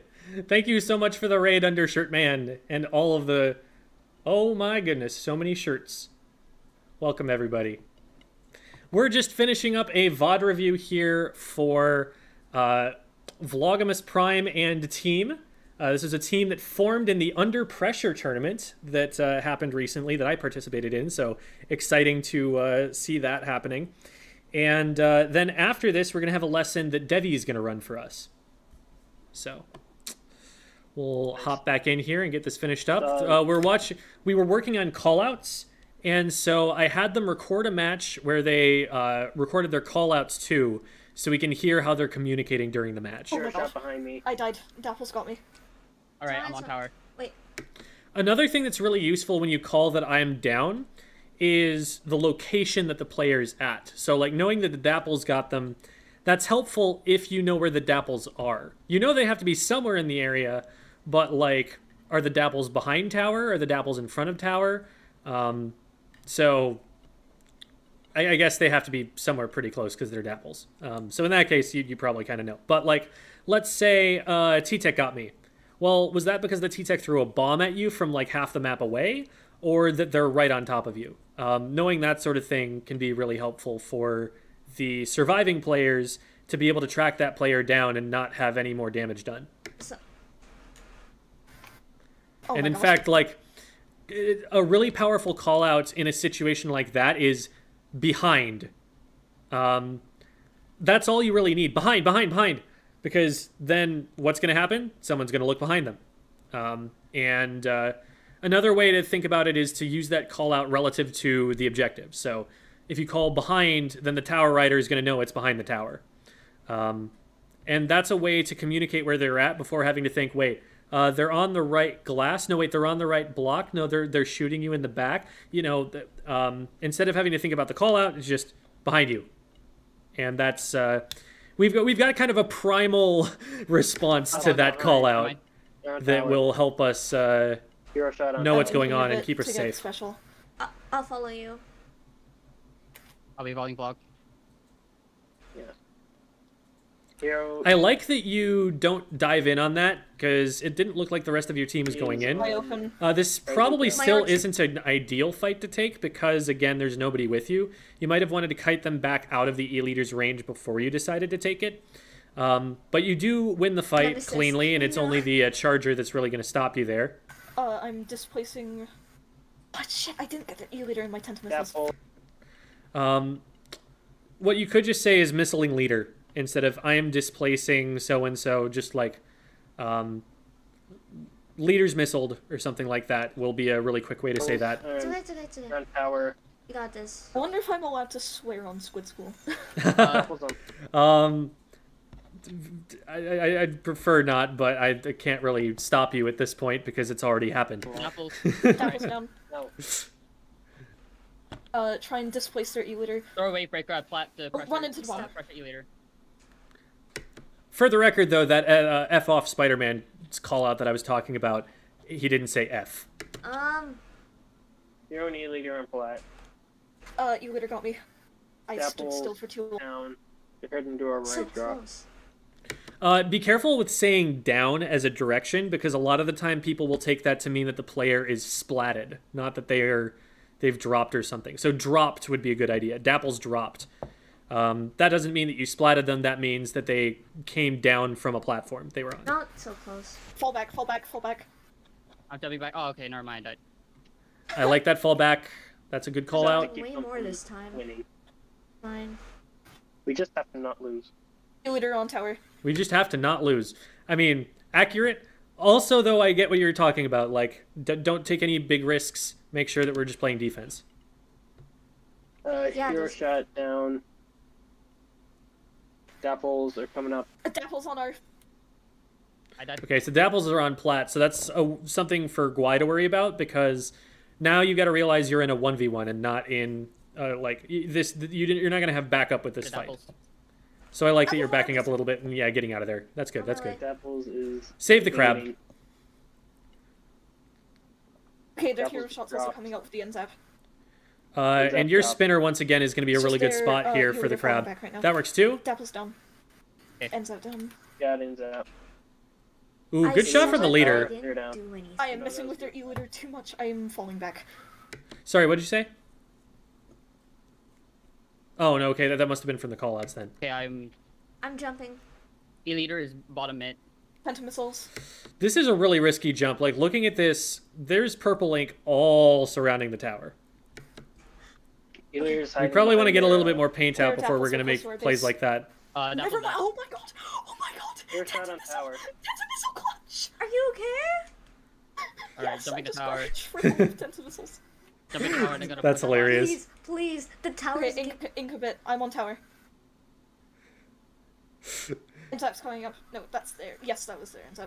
And again, if you do this from up on top of the spinner that's right in front of you, you have the ability to attack both the right and the left side instead of only the left. NZAP down.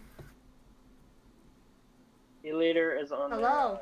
the platform to the left. It is also right. not something you can get on tower with unless you jump across from there. I'm on tower.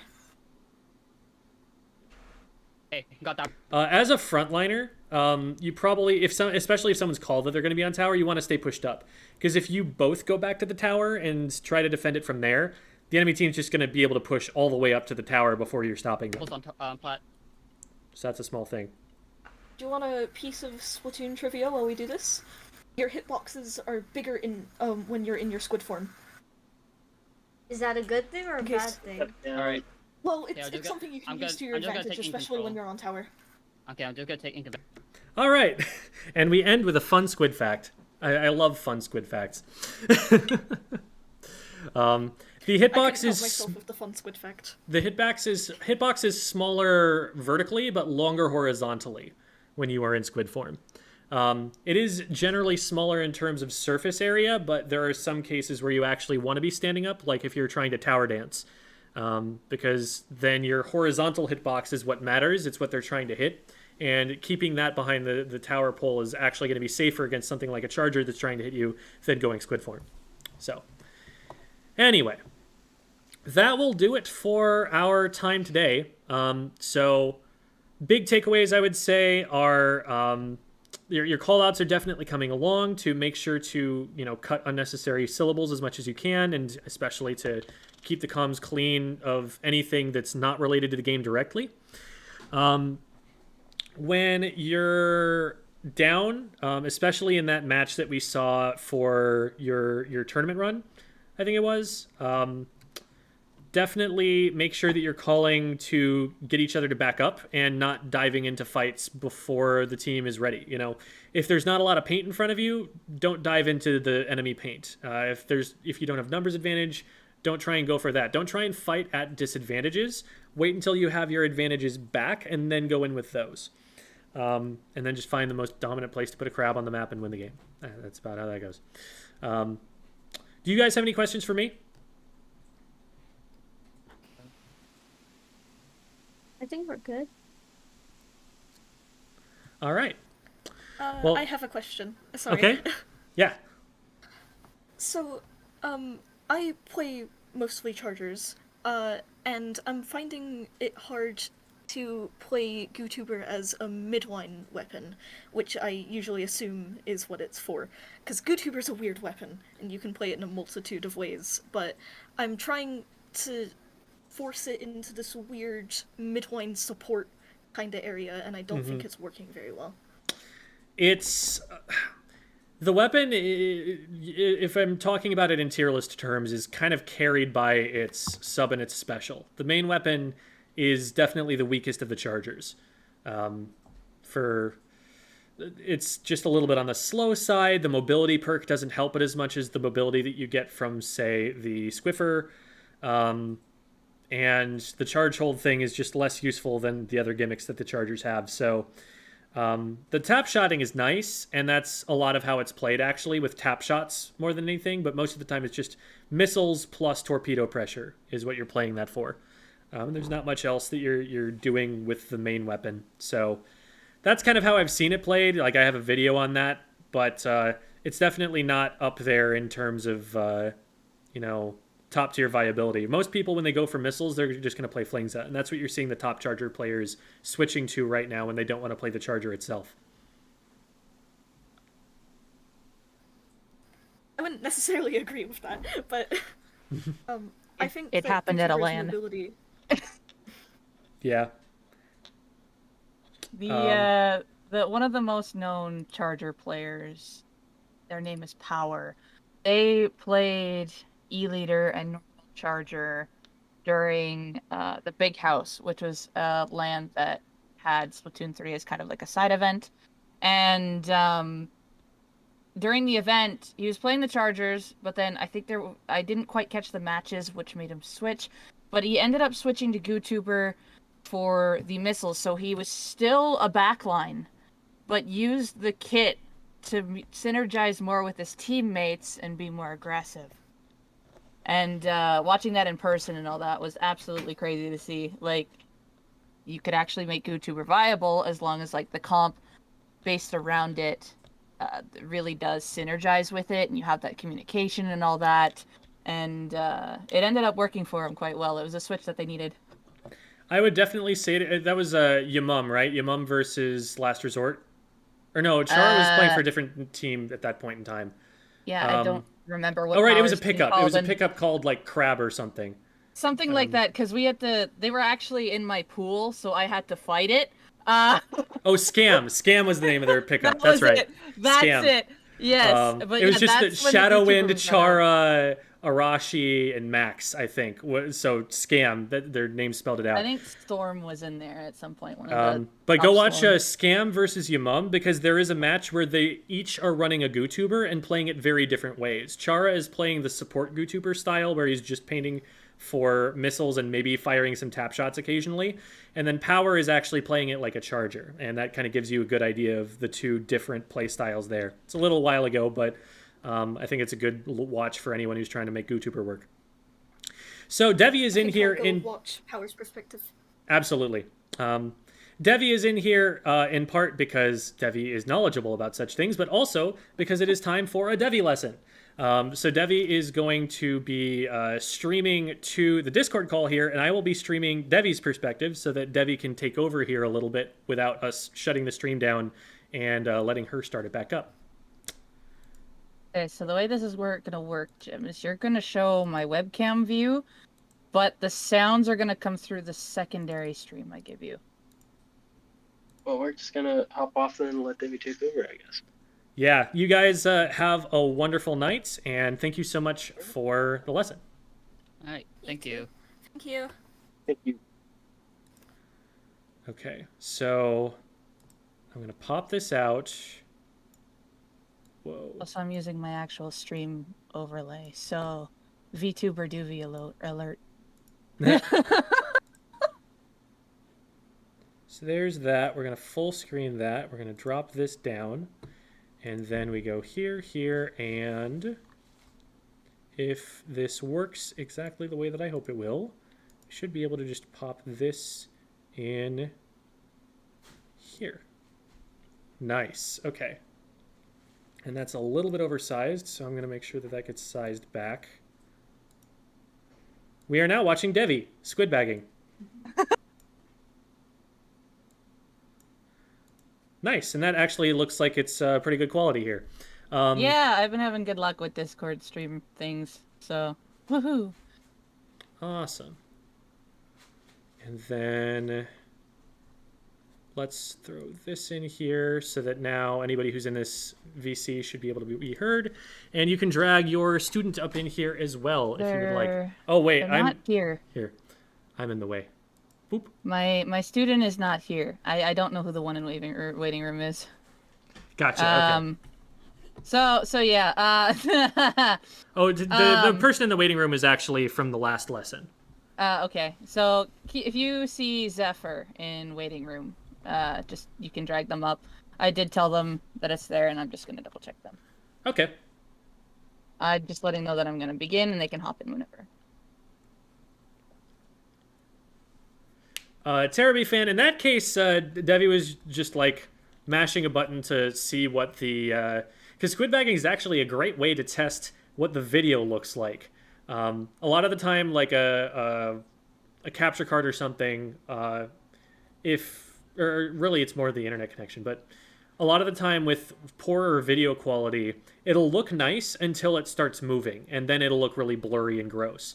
And so squid bagging is a really quick way to test how it's going to look in motion when really quick things are happening on screen and how smooth it is. But if you see it in matches, it means a variety of different things, some of which are fine and some of which are gross. Why is this reversed? Oh no, it's good. It's good. It's good. It's good. I thought something was reversed. Okay, so if I have this right, then I should be able to see this window. Okay, we're good.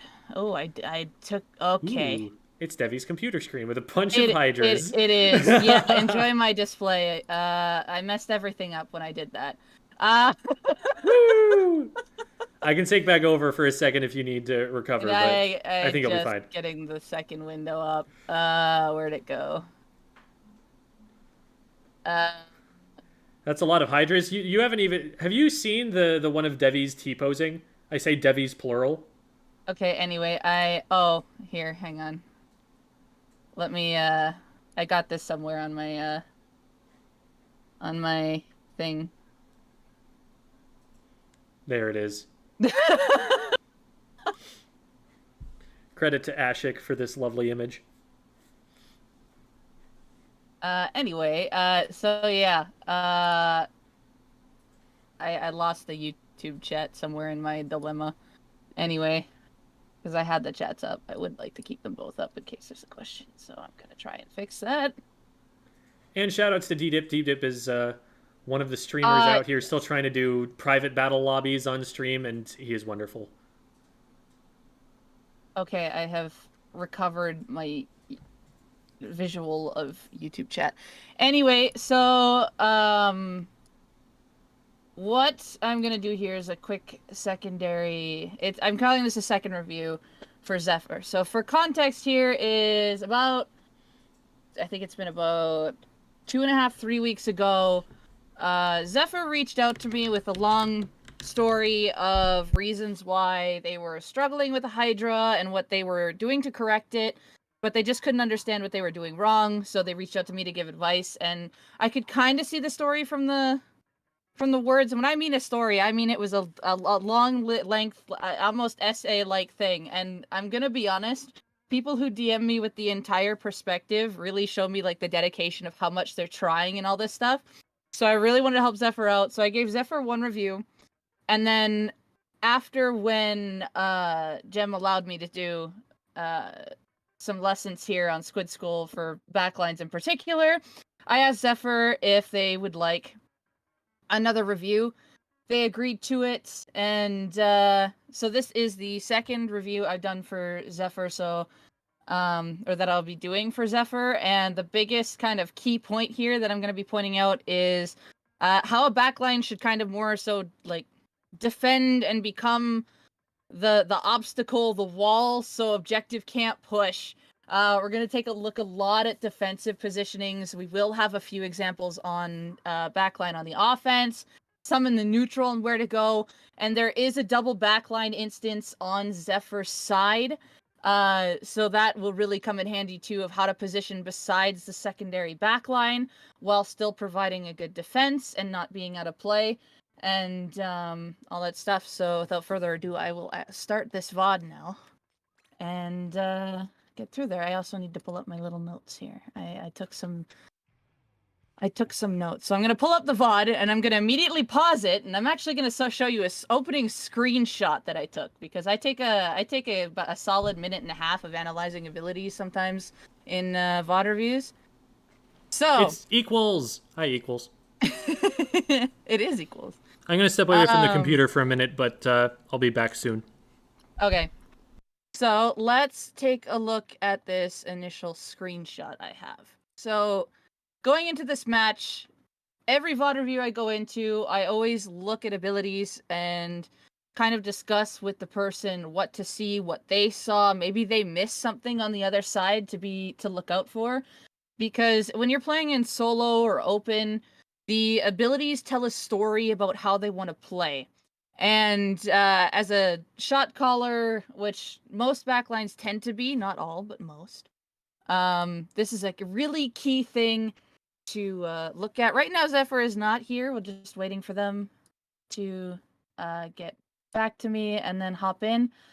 They were here earlier, so they're just MIA at the moment. But anywho, taking a look at the abilities, we can see the last time Zephyr was here, Zephyr recently changed abilities that they were using. I cannot remember I think they still had LDE, but they were running a Respawn Punisher Hydra before, but now they are changing to LDE, Ink Recovery, and Run Speed. These are actually the 3 mains that I use as well to fit my play style. Just to get a quicker ink recovery back up and have LDE active to also help with the ink. But taking a look at the other team, we can see on the other side they've got 2 machines, the Jet with thermal ink, which I thought was interesting. Blaster with Ninja Squid, quick respawn, super jump, that's pretty standard on a blaster, so you're gonna know the blaster's playing really aggressive. It's definitely going to be in your way. The 2 machines intrigue me because one's got more of a hold forward machine build. The other one's got more of a I'm going to keep you out with fizzy bomb build. So both of these combined are like initiating the main weapon and initiating the sub weapon. So when I saw this, I was like, okay, fizzy bombs are going to be a problem from a machine that's probably going to play a little more support-ish. It doesn't look like they might go in as far when I see a build like this, just so that they can get proper aim on the fizzies. And the other machine's definitely going to be under ledge. They're going to try to get in the backline's face. They're going to try to be under the ledges, ledge camping. The Jets just got an interesting standard build here. I'm not too sure about the thermal link, but they have their plan for it. So when the main weapon hits it, they'll be able to see. As for Zephyr's team, they have the GooTuber. It looks like the GooTuber's running for a lot more shots and paint. They've got standard crab from equals, and the junior is going for LDE double bomb by the looks of it, and to get special. So that's what I initially saw. We see that 2 aggro weapons for sure. Got to keep an eye on both machines because you're not really going to tell who's who right off the get-go. So definitely keep an eye on the machines. The blaster's going to try to be up and being in one's face. And on Hammerhead, it is a long, narrow map with not a lot of ledges to really camp under, except for the left wing, and this is to contest backline positions. The one that contests the backline traditional positions themselves are going to be the left wing, and in your spawn underneath kind of where clam goal would be, which is my pen should be active here, and it should be able to be seen on screen, which is, let's see, yeah, right, that not there, but I wanted to test it, and I can't see because webcam's in the way. Let me move this, please. I moved it before. There we go. Okay. Now I can see where my pen is. About under here is another area where just in this entire ledge here is a bucket blaster friend zone to most. So that's another place to look at on defense, and we'll actually see that happen. But let's go into the match here and take a look at a few things. So we do have the double back scenario, so that really decides how you want to open on this map. You kind of want to figure out, where's my secondary backline going? And in this case, they're going side by side, but the GooTuber is going to maintain right. So Zephyr is going to maintain left here, and I really do agree with this. Left-hand side is a pretty good position for long-range weapons. Now, the biggest thing to remember is that if you get pushed back, there is a wall behind you. So you really have to know when to get out here if you do happen to get trapped on this left-hand side. But the good thing about being on this left-hand side is that you can see a lot of this. Like, you almost don't even need to double check at your map, but you can double check to see like who's painting down here or something like that behind that ramp. But this covers your back. You can see pretty much the entirety of Hammerhead, so that way you can really focus on where you want to put your shot, where you want to put ink control, and zone out other people. So we can see that Zephyr's target is here. There is a lot of paint on this right-hand side, so Zephyr's going to focus on this blaster, keep the blaster out. Blaster is one of the 2 big threats in this set. So definitely one thing that they want to look out for. So you can see why Zephyr's zoning out here. So I do like the initial call of taking the left-hand side because GooTuber is taking the right. That way the shots can crossfire because you can see that the laser is covering this side. And most of the team is over there as well. So the Junior and the Splash have the GooTuber's back right now. And Zephyr's kind of the crossfire here, which is a good place to start. So in this situation, it looks like that Fizzy Bomb managed to get the GooTuber. There's a player here, there's a player here, there's a player here, there's a player here. So this is the advantage of having this left-hand side where you can see the entire map. You can see everybody. And this is why the backlines are the all-seeing eyes. They can still be in play, see everything, and help out when possible. So this is also a really cool freeze frame on the blaster shot. Just slight notice, but yeah. So So we got Zephyr holding the left-hand side, which is good. We've got an eye on all people. So now, when we take a look at this, we can see that this person's focus is this way. It looks like this person is going straight forward. This person wants to go this way, and this one's just going to kind of stay in this general area. So just by this frame alone, even before I paused it, you could still tell the directions of where they were going to go in from this view. And that is how we are stationed to go here. So we've got a good lock on where everybody is and figuring out the next target, figuring out the threat. So now that we're charging up the next shot and see this, you really want to make sure you focus on your primary target, which Zephyr does do here and does end up looking at this machine on the left. And it was good job walking around the sloshes, turning angle, and being able to pick down the machine. So really good on Zephyr's part here. And Zephyr's going to hold forward on this left-hand side and actually Booyah Bomb. Now, one thing about this Booyah Bomb that I saw, it is a nice Booyah Bomb, but Zephyr is aiming up here. We did see the jet up here. But if we take a look at the screen, the jet is further back. And it's only the one. In this case, when the Booyah Bomb did come out, chances are we're only going to get one person or push one person back. So if we see that we're Booyah Bombing and there's not like a full area of people, because usually Booyah Bombs are to like disperse an entirety of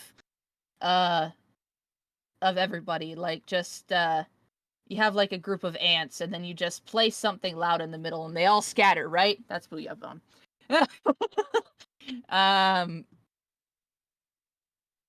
But we throw the Booyah Bomb on this side. Suggestion here again, we don't need to rush the Booyah Bomb in this spot. You don't really have anything threatening getting to you because we have the first machine and the blaster are down, and we already see the other two that are in the way of the tower right now. So as we're putting on the offense, we really want to focus on the one that's prioritizing tower first. Right now, the jet isn't really a threat here. So what my suggestion would be here is this machine. If you take a look at where this machine is here, it is the initial threat to tower. And if you put the Booyah Bomb here, it's going to cover basically kind of this entire area. This machine's in a spot where it has to really think fast, and if it relies on its flight instincts, and most people's flight instincts are going backwards. This is a knowledge for anyone who has kind of the displacement specials, like take it like Tri-Strike, Booyah Bomb, what else? Inkzuka, ones that you aim and fire, those specials in particular.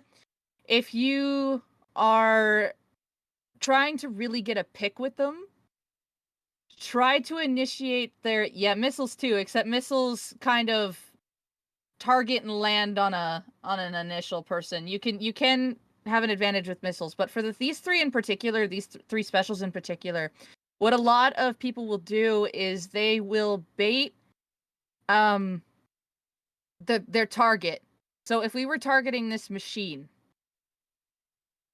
with this Booyah Bomb, we can throw this Booyah Bomb basically kind of in front of this box, on top of the box-ish, and that's going to cover kind of the outside radius diameter of the box. If this machine goes by flight instincts, it's going to get caught in the Booyah Bomb before it has time to jump backwards or jump up on the thing. That way we have a guaranteed splat on the machine, and we can keep the man advantage because our splash is down. So if we keep this machine down, it's still going to be a staggered advantage for you. So you'll have this team in a stagger. They'll lose another front line by the time these two come in. Your splash will be back in. They're still going to be down one. So we can try to isolate this machine first, get it away from the tower, and start a good push. Because what you can do after the Booyah Bomb is if we get the tower moving, which it does start moving afterwards anyway, that way your range, because you do win a 1v1 with a jet on charge, your charge alone is able to actually pressure out this jet, and it can actually just, go back up here, or it might even come over here, and one of your teammates can actually capitalize on that, or you can just target at it while we're going up the ramp. because Hydro range, a long thing. Because when you're down here, you can basically spray all the way up here and get some pretty nice fall off done, and that way your teammates can follow up with bombs. Maybe your GooTuber can get a snipe, your junior can get some good roll splat bombs, kind of all that stuff. So we should definitely kind of just prioritize which person we want to target with the Booyah Bomb and try to bait them to go in the way and try to bait their flight instinct. So if you know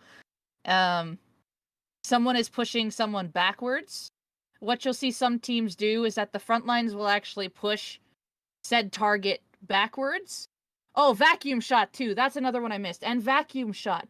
They'll launch these specials behind where the target is going to flee to. That way the fleeing target ends up just swimming into the Booyah Bomb, Trizuka, and Tri-Strike, Inkvac shot. It's a very good coordinated strategy. In solo queue, it's a little harder to do, but you can try to bait it out with like your bombs and stuff. I like to use chickens to make people trigger their flight instinct, and then you can toss the Booyah Bomb there and catch them in the flee. In this case, the Booyah Bomb does space back the jet a bit, and your teammates do collapse on the machine, so it is still an advantage for you. And in this case, your GooTuber is starting to take the tower. This was an interesting call. Hammer throw too. Yes, good one. Hammer throw as well. One thing that I'd There's a like to chicken- add. Oh, sorry. One thing to Chicken add is really an quick to Autobomb, by the the. way. Yeah, an Autobomb. It looks like a chicken. Like everybody should know that it's a chicken, right? No. Another thing about the Booyah Bomb, like throwing it behind them, that even if it doesn't splat them, even if they don't run backwards into it, if they want to run away from it, they have to go toward your team, and that's exactly what you want them to do. So that's another part of the reason that that's a good idea. Yes, thank you. Okay, so this was an interesting call because your GooTuber was initially on the tower and then you decided to take it as well. That was a really hard read. I don't know if I know Zephyr's not here, but I'm not too sure if Zephyr read that the GooTuber is gonna jump off tower, or if it was just their initial instinct to take tower. But when you have a double backline comp, you really only want one of you taking the tower because there is a very high chance that you will get double splatted on the tower with the two backlines. If you see the GooTuber on the tower, now a lot of times in solo when I'm taking a double backline in tower control, I like never take tower. I let the charger, other splatling, whoever take the tower, and I'm actually standing behind the tower. The reason why I do this is because the tower is its own wall. It's a shield, and you can still get right side peek advantage and still fire up here. You even have this box up here. You can stand up on this box and right side, but in this case, because your teammate's moving up, if the GooTuber was still on tower in this situation, we can follow up with our splash here because we see that the jet goes down in return with the GooTuber.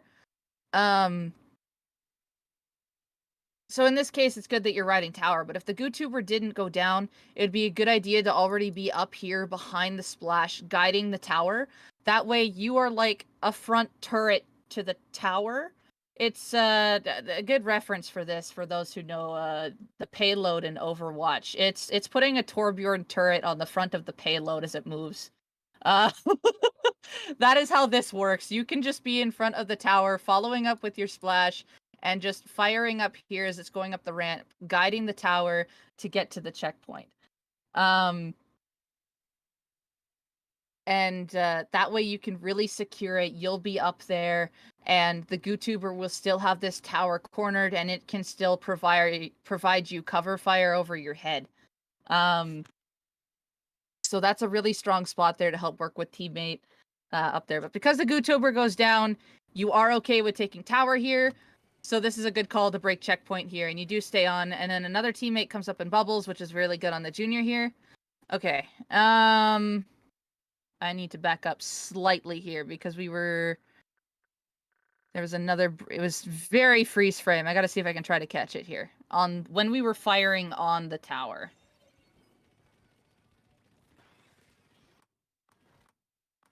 Okay, right here. So in this freeze frame right here, something on the tower to notice is this pedestal, right? Or this pole, the middle of the tower. This thing does a lot.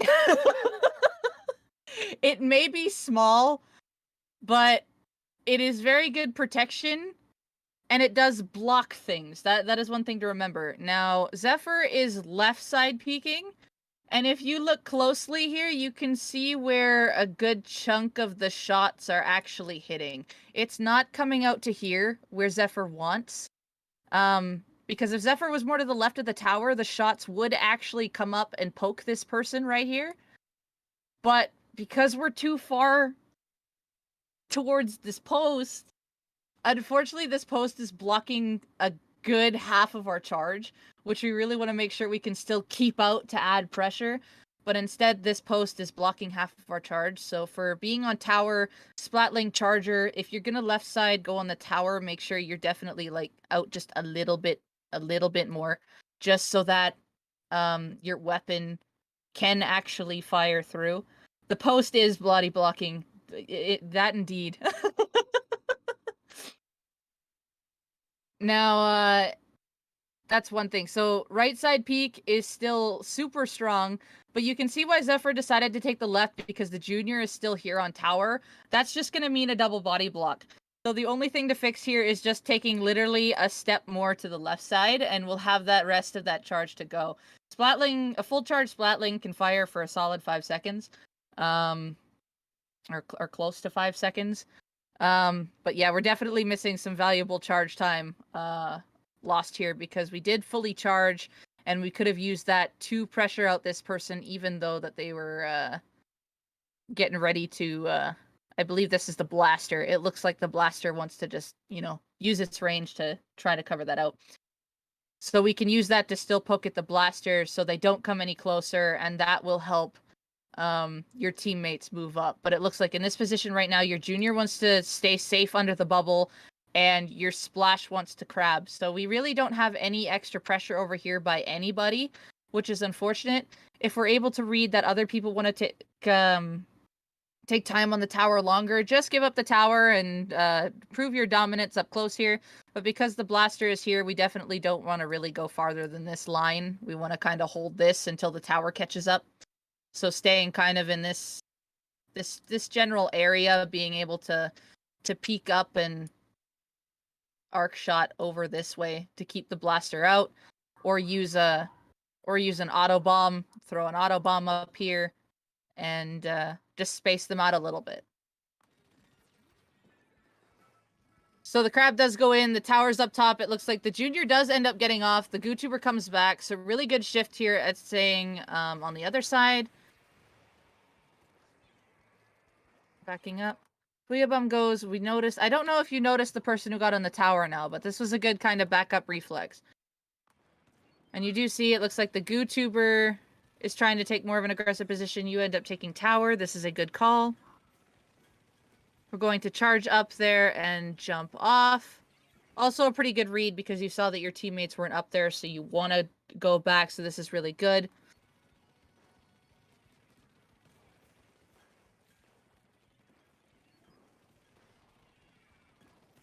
Alright, so in this state, the game kind of goes back to neutral here, even with this Booyah Bomb coming out. So this Booyah Bomb here really puts us back into neutral. We do see one of our teammates is actually pushed up way up here, the other one's stuck back here, and we got to try to come back in. So it's neutral, but your team's taking the first advantage. You're moving the first pawn in this initial neutral state. So the way this is working right now, which it takes a bit. Our GooTuber's over here, and we're on the same side, so we really gotta keep an eye on that one. If we see that earlier, because we did see the GooTuber firing, I believe it was 2 to 3 shots from here. If we can pick up on that, we could have definitely gotten to the left a little sooner and helped out this teammate with actually securing control of the left-hand side, with whether it's just throwing a sub, whether it's just firing a little bit. Any little bit of pressure can help, even if you don't have too much to work with. If you don't have a full charge, you still can get half to quarter charge. You still have a bomb. Anything can help out this teammate here, which is your junior, and your junior will apply a lot of bomb pressure already to zone people out. That way you can still be in play helping out a teammate here while your GooTuber is backed up missiling. And you do end up kind of coming to the left here. You opt to Booyah as well. This is kind of another instance of where you can be a little more patient with the Booyah bomb. In this case, it ends up working out all right, but there is a high chance that your teammate could have went down in that Booyah bomb, but good job on Equals for staying alive. And we end up putting the Booyah bomb over here, where really it's just kind of painting. It is a primary point where people like to fight, but right now the fight is not there just because we're in neutral state, just about to push. So something we can do is actually keep the Booyah bomb in this corner, especially when you guys Booyah bombed at the same time. So just be a little bit more patient on the Booyah bombs, and you'll be able to find that right target where you want to put it. And if you were still holding Booyah bomb while this person went down, then yeah, by all means, use it for pain up front here. But your Booyah bomb would have been plan B here, really to help out Equals to give paint, but Equals did manage to survive, so it ended up working out in your favor anyway. Now you're moving up with the team. I like that improvement. On the last VOD that I saw with Zephyr, Zephyr had a hard time moving in with teammates, not knowing the right time, so Zephyr did a really good job at improving here, is moving up with teammates now, and is making sure that they are in play the best they can when trying to push. So I definitely see the difference here. Okay, this position is definitely an interesting one. I can see what you want to do. You kind of want to watch... You're watching this side because it is semi-painted. And you have two of your teammates over here. One's here. You got your GooTubers up on this box. And then it looks like the crab also wants to take this box. The one thing from this position here is it doesn't really give you any line of sight. You're kind of blinded and then have to really rely on arc shotting through the grate.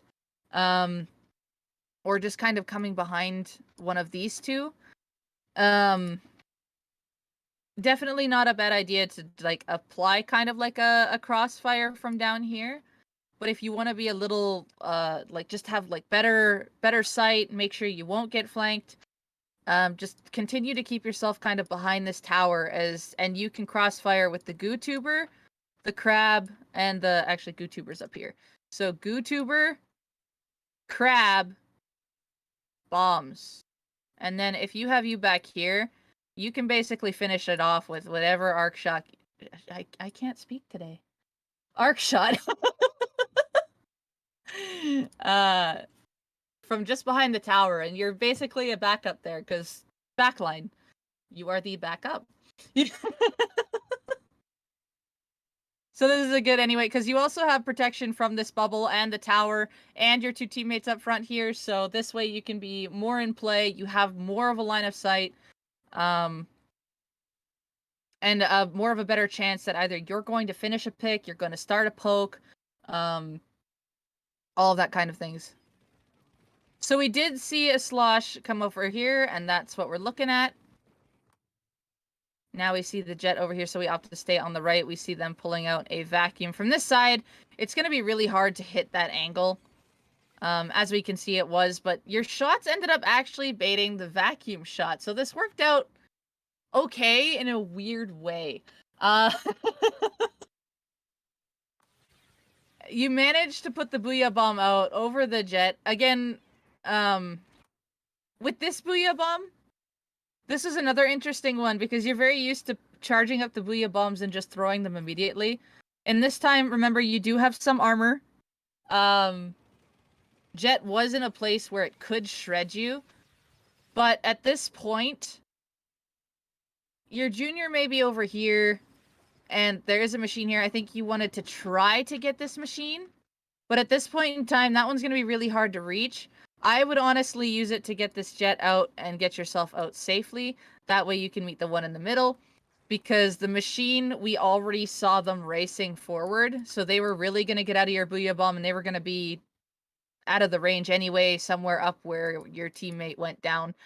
But this jet is your primary threat here. If you actually put the Booyah Bomb right here, it'll cover pretty much like I know this a bit weird. I'm trying to remember but something along this lines. This jet is stuck. We can try to actually splat that jet with the Booyah Bomb. This is where you actually wanna be a little selfish and use this Booyah Bomb for yourself to get a pick. We can actually trap the jet in this corner. And I do see you're trying to participate and help your teammates. But in this case, definitely try and trap this jet to get the splat on them, because the Booyah Bomb would have 100% got them here. Unless if they had a lot of super jump out, there is a chance that they can make it out. But from what we saw at the beginning, they did not, so we would have trapped the jet there. In return, the jet actually ends up getting you, which is unfortunate, because now the jet will be able to move up with their teammates and go from there. Oh, your junior did some fancy footwork there. Good job on your junior for getting out. I left the line on the screen. Now, of course, with replays, we aren't able to see map checks, but I am assuming for Zephyr that Zephyr is map checking beforehand, so Zephyr will be able to see that there's paint going down in mid, and this is what allowed them to come to this position on the left again, because the GooTuber and another were on the right, so Zephyr is opting to come out on the left side here.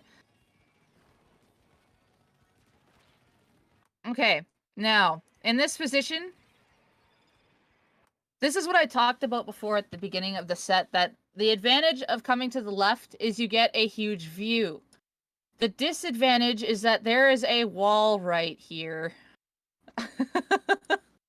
behind you, and if someone pushes you, and we can see that the range blaster's hitting here, we now have a vacuum looking at you. The vacuum shot can blow up in this area. We don't really have a way out. So if you find yourself trapped in this area, right at this moment in time, we also see this big notification on screen that they took the tower. This is the prime opportunity to jump out. We are trapped in the left-hand corner. There's a special going off. The blaster's underneath. We can't take this side safely. There's a bomb right here. Really good placement of bomb, by the way. And the blaster can still hit here. It can hit over the ledge here. We got a vacuum shot that's threatening. But the biggest key here is that we're trapped, and they took the tower. When we see that, we want to get out and be in the way of the tower. Right now, with Hammerhead in particular, the tower path, of course, only goes one way. So when we're on this left-hand side, you can go really out of play here. Front lines have a good time of taking this from just dropping down behind and getting flanks. But with the back line, you really have to time this right. If they didn't have the tower and it was still kind of at like a stalemate in mid, this would still be a pretty decent idea. But I do get the idea of trying to drop to the left to get a pick. Unfortunately, we didn't get the pick. We revealed ourselves, so that's why now you are being threatened. Oh, there's also a waybreaker right here, so you'd have to jump anyway and reveal yourself. But yeah, this is the prime moment to jump out and reposition yourself somewhere in the way of tower so that you can stop the oncoming push that is about to happen, especially when they've used 2 of their specials. We do throw a bomb, hoping to get something out, but what a freeze frame I paused it on here. This is send your prayers to the back line at this moment. Like I said, the vacuum shot is going to explode somewhere in this area. We saw the blaster could hit this, but now we have the threat that was over here is right here. Lights, camera, action. This is not good. So, at the time that it was giving you to back up, you did back up, and during that time, you still would have had the time to jump out So having that that initial reflex of jumping out is a good thing to have as well. But we do try to hold ground here. Unfortunately, we're already damaged. The machine hit once. The vacuum's right here. Boom. And this, I believe, yes, and this was the aggressive machine. So, like we saw at the beginning, the abilities speak all. The blaster moved up. This machine was up over here somewhere initially. It saw the blaster coming over here, and it followed up on it really well. So this is the aggressive machine that we saw at the start of the game. And there's your second threat right there, coming to tag team. So it was a nice tag team on that machine. And goes to show of how the abilities are going to tell you the story of what else could be nearby. And I believe we saw it kind of being up front. As we were dropping to the left, there was a bunch of paint kind of going towards the ramps. That, the splash, and the goo tuber were trying to keep out, but they did end up going down. Alright, so we're coming back into the game. They are still trying to push tower. And now we are distracted by a, I think this was like a fizzy or something that blew up here. But we were in the way of tower here. This is a good spot to be in. Up here's an okay spot to be in, but you do have to watch out what's underneath. So this right here is actually a better spot because you have a better escape route up the ramp and you're not as far over. You won't get stuck. You're in the line of the tower path. You can see all of this. You're in the way. So in this spot, you're in the way. But the squirrel moment happens here, where there's an explosion here. It catches your eye, and you see this person.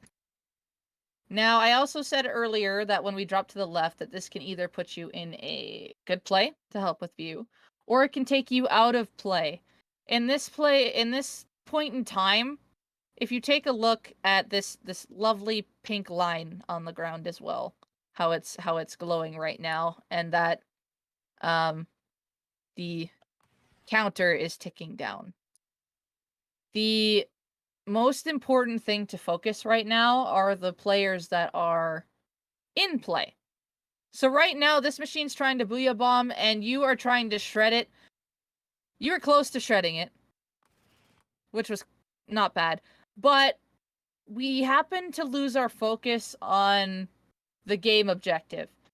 And even though the booyah bomb goes off, we could have been able to stand behind it or still be around there, but we want to stay on the glowing pink line. Or be a nuisance to the glowing pink line for the tower. For the tower. Because right now, you're 2 down. So it only has you and the junior. Right now, this junior's got to be over there throwing bombs, trying to defend. So this machine that threw the booyah bomb here really caught your attention and did good for their team for taking you away from actually defending the tower. It took your primary focus away, when the primary focus should definitely be on objective at this time. Usually on defense, you want to focus on objective. The side people, like this machine here, you'll find brushes, tetras, stampers, all of those weapons, they love to be side distractions. You can see them on the map. They like to go to the opposite side to try to take your focus off the objective. That is what those weapons do. And as kind of a backline, you have to really keep an eye on them with your map, and also see if they're going to actually be a threat to you, or if they're just getting your attention. A lot of times they want to get your attention, but afterwards, when they find that you're not focusing on them, that's when they're going to try to come in and get you. But the funny thing with Hammerhead is that there's no way up on the left-hand side here. So you don't have to worry about this machine at all. Let it get its booyah bomb off, because you have the range to paint through it. And a lot of times people on Hammerhead will swim up the ramp, because this booyah bombs look like it's going to hit the top of your ramp. A lot of times you can just shoot through the booyah bomb and catch a front line trying to swim through it to try to come and insta-lock you out. It's so satisfying to get a pick through the booyah bomb, because players are like, okay, I can go. wait, there's a long-range weapon firing through this. It's not gonna work. So even though it's still, like, they do have the man advantage up on the tower side right now, we really don't need to worry about this person. Let's keep focus on the objective, and that way you can help out your team. So we still want to try to fight this machine, but of course, as we know, machine has a pretty solid advantage, especially when you have no charge underneath a ledge. So I believe this, again, is the aggressive machine. This is what it wants to do. This is its success. But if we also take a look at this freeze frame, the tower's almost already up to checkpoint, which means the front lines are going to be up by your clan goal at this point, which they are, because surprise, surprise, there's somebody right here. Machine, other person, we're stuck. So the machine successfully baited you away from the objective. And now their teammate is actually coming to pinch on you to get you out of the way, because Hydras are a threat in this map mode when they stay in the tower path to stop the tower. So they broke through the wall. They distracted it and are able to break it down.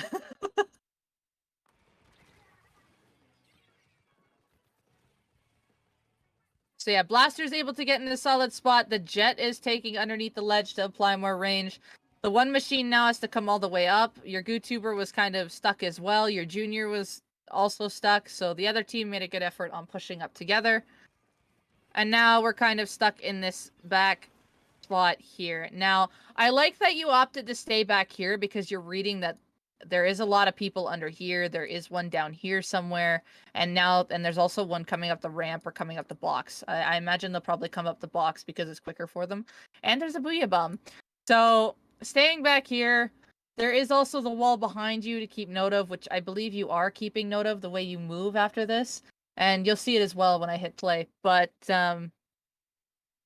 here, all you can really do is paint through, and that's what you're doing. You're painting through the blaster shots. You're painting through the ink that's coming down. That is kind of the best you can do. Your splash is up in a main spot right now.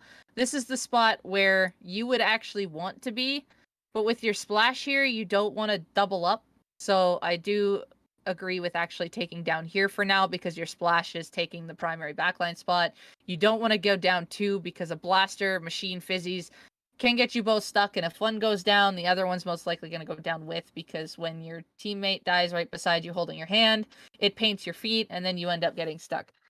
So keeping space is a pretty nice job here, and you're just trying to keep space the best you can, because this is a tough spot. Your team is in a 2-down stagger right now. It's really the best that you can do in this state. Yes, no holding hands, kids. It's dangerous.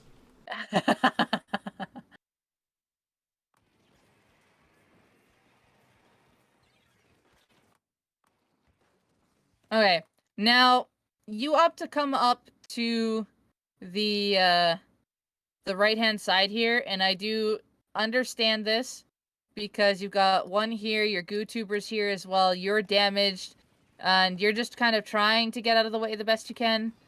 But in this case, you opt to still walk forward and try to go around when the tower is as close as it is.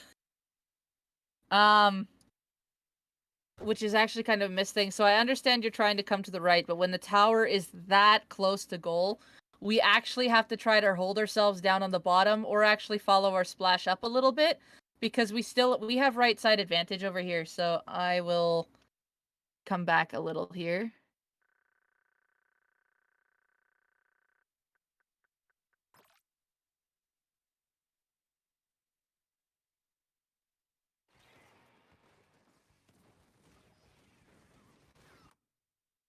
I went a little too far, but anywho, we would have right side advantage over here. Even though the machine's up top, we still have kind of the Gootuber there, but we want to have the right side advantage. We want to still keep any kind of fire we have, because at this point you're kind of walking forward, and the time it takes you to walk while charging, getting across this wall, is too long for this point in time. This is where the slowness of the Hydra actually is affecting you, as much as I hate to say that. But, you know. So the slowness of the Hydra does come here because when you charge, you walk significantly slower.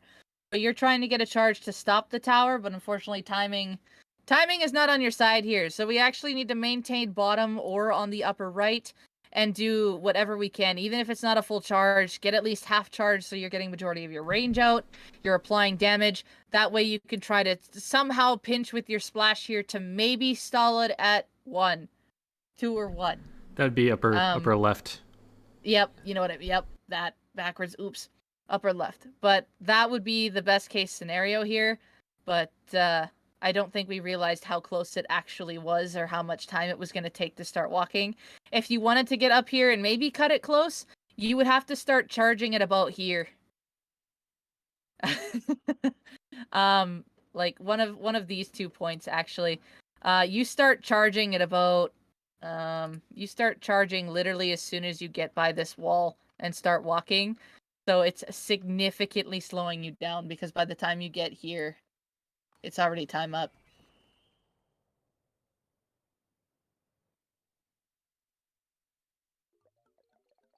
So the biggest point in that one is definitely being the wall in front of the tower path. Now, I know I'm kind of running short on time, but I'm going to pull up my map here real quick.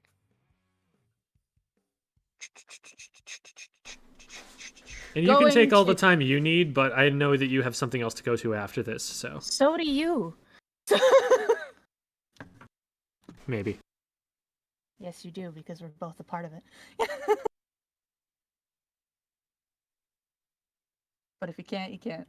That's what I lost. My maps got lost.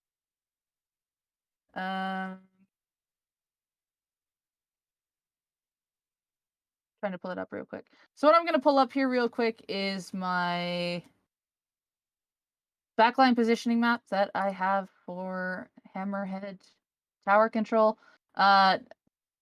For reference, I have this Google Drive in the resources channel of the Squid School server for anybody to look at. Where is Hammerhead?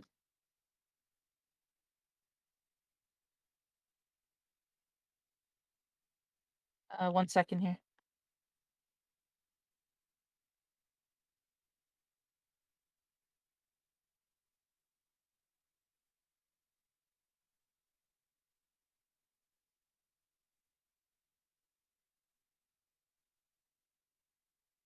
Come here. There we go. Okay, blank. Then there's part of it. Zoom. No. No. Okay. So this is my map here of tower control for backline positionings. Now we saw some of the primary spots on offense get taken. We had this spot taken. We had this spot taken. Unfortunately, we didn't take any of these 2 spots because we never got up there. I was very hesitant to mark here because it's very 50-50 to stand there, but this spot kind of aligns majority of this. I'm pretty sure I could probably put a second one there, but this is kind of the ramp in general is a solid spot, and we just never got up to there. But we can see for the primary defense points that I have up here, we have the grate, we have the right, up by Clam Goal, and then the one that the splash took towards the end, and then the one that you tried to take towards the end. Now, I did not mark left because, like I said, left is kind of this whole zone when tower is up here is not that whole zone. This whole zone is, you don't need to worry about it when tower is right here. So you want to take this position. You can even stand over here if you want to, just to be in the way of this line, because you know where tower has to go. It clearly outlines that for you. For Rainmaker, on not particularly this map, but on other maps, there's usually a second way. So you have to just make sure to try to be in the way of it and read it. But with tower, it gives you a distinctive line. So you always want to be somewhere where you can protect the line where the tower is going to go, so you can guard it wherever it is. So at first checkpoint, you can take one of these 2 spots, and at second checkpoint, we definitely want to try to be up here. If say your GooTuber happened to be up here, I'd like to kind of stand a little bit behind here in a straight line and get the tip of my range to hit tower, just so that I don't double up with the charger GooTuber or whoever's all up here. But that way you're still in the line. And if all else fails, you can come up to this top right. But this one's a lot more risky, especially with how many players have to come up the ramp to come get these two positions. But by coming up on the top right towards the end, again, it takes a little bit of time away because your GooTuber was over here, your splash was up here, and you just didn't want to collide with that. I can definitely see that. But there are some times where you do have to stand in line with your teammate and just use whatever other little space you have for advantage to still be in the way of this line. Just to still hold that strong position and potentially try to stop the tower path, be in the way, be that wall, and make it like tower has a flashing light on it and you're a bug attracted to it. Continue looking at it until something is flashing behind you here that really needs your attention. But mostly on Hammerhead specifically, there is kind of a dead zone when the other team pushes, and there are plenty of spots to take to be able to guard this. You have the ramp, you can get back as far as possible, and then it gives you a couple of ways in. If you wanted to take the top right beforehand, we could have also jumped to this way. That way you could use the extra forward momentum to get up to the top right and be up there sooner, but that's also kind of hard to predict with who's alive and who's not alive. So on and so forth. But yeah, otherwise the helping the team on your offensive pushes have definitely improved. Your defense, we still just need to make sure we're getting in the way, make sure you have an escape route, knowing when to get out, and also just taking the time to really focus how you want to throw your booyah bombs, finding that point that you want to secure, and you're well on your way. And I think that's everything I had. I'm just gonna check my notes real quick.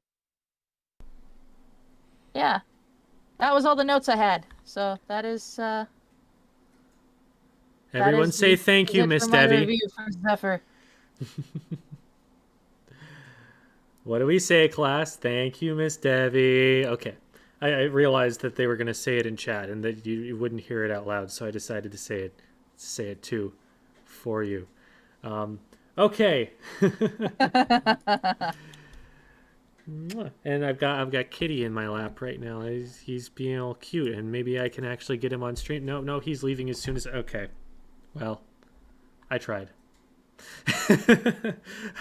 I really did. I'm sorry. So thank you so much, Devi, for that lesson. We'll be getting another one from Devi. So the reason we had a lesson for Devi scheduled in the first place was that I thought mistakenly that I was going to be cooking food on this stream, and I don't have like the camera to do a cooking stream or anything like that.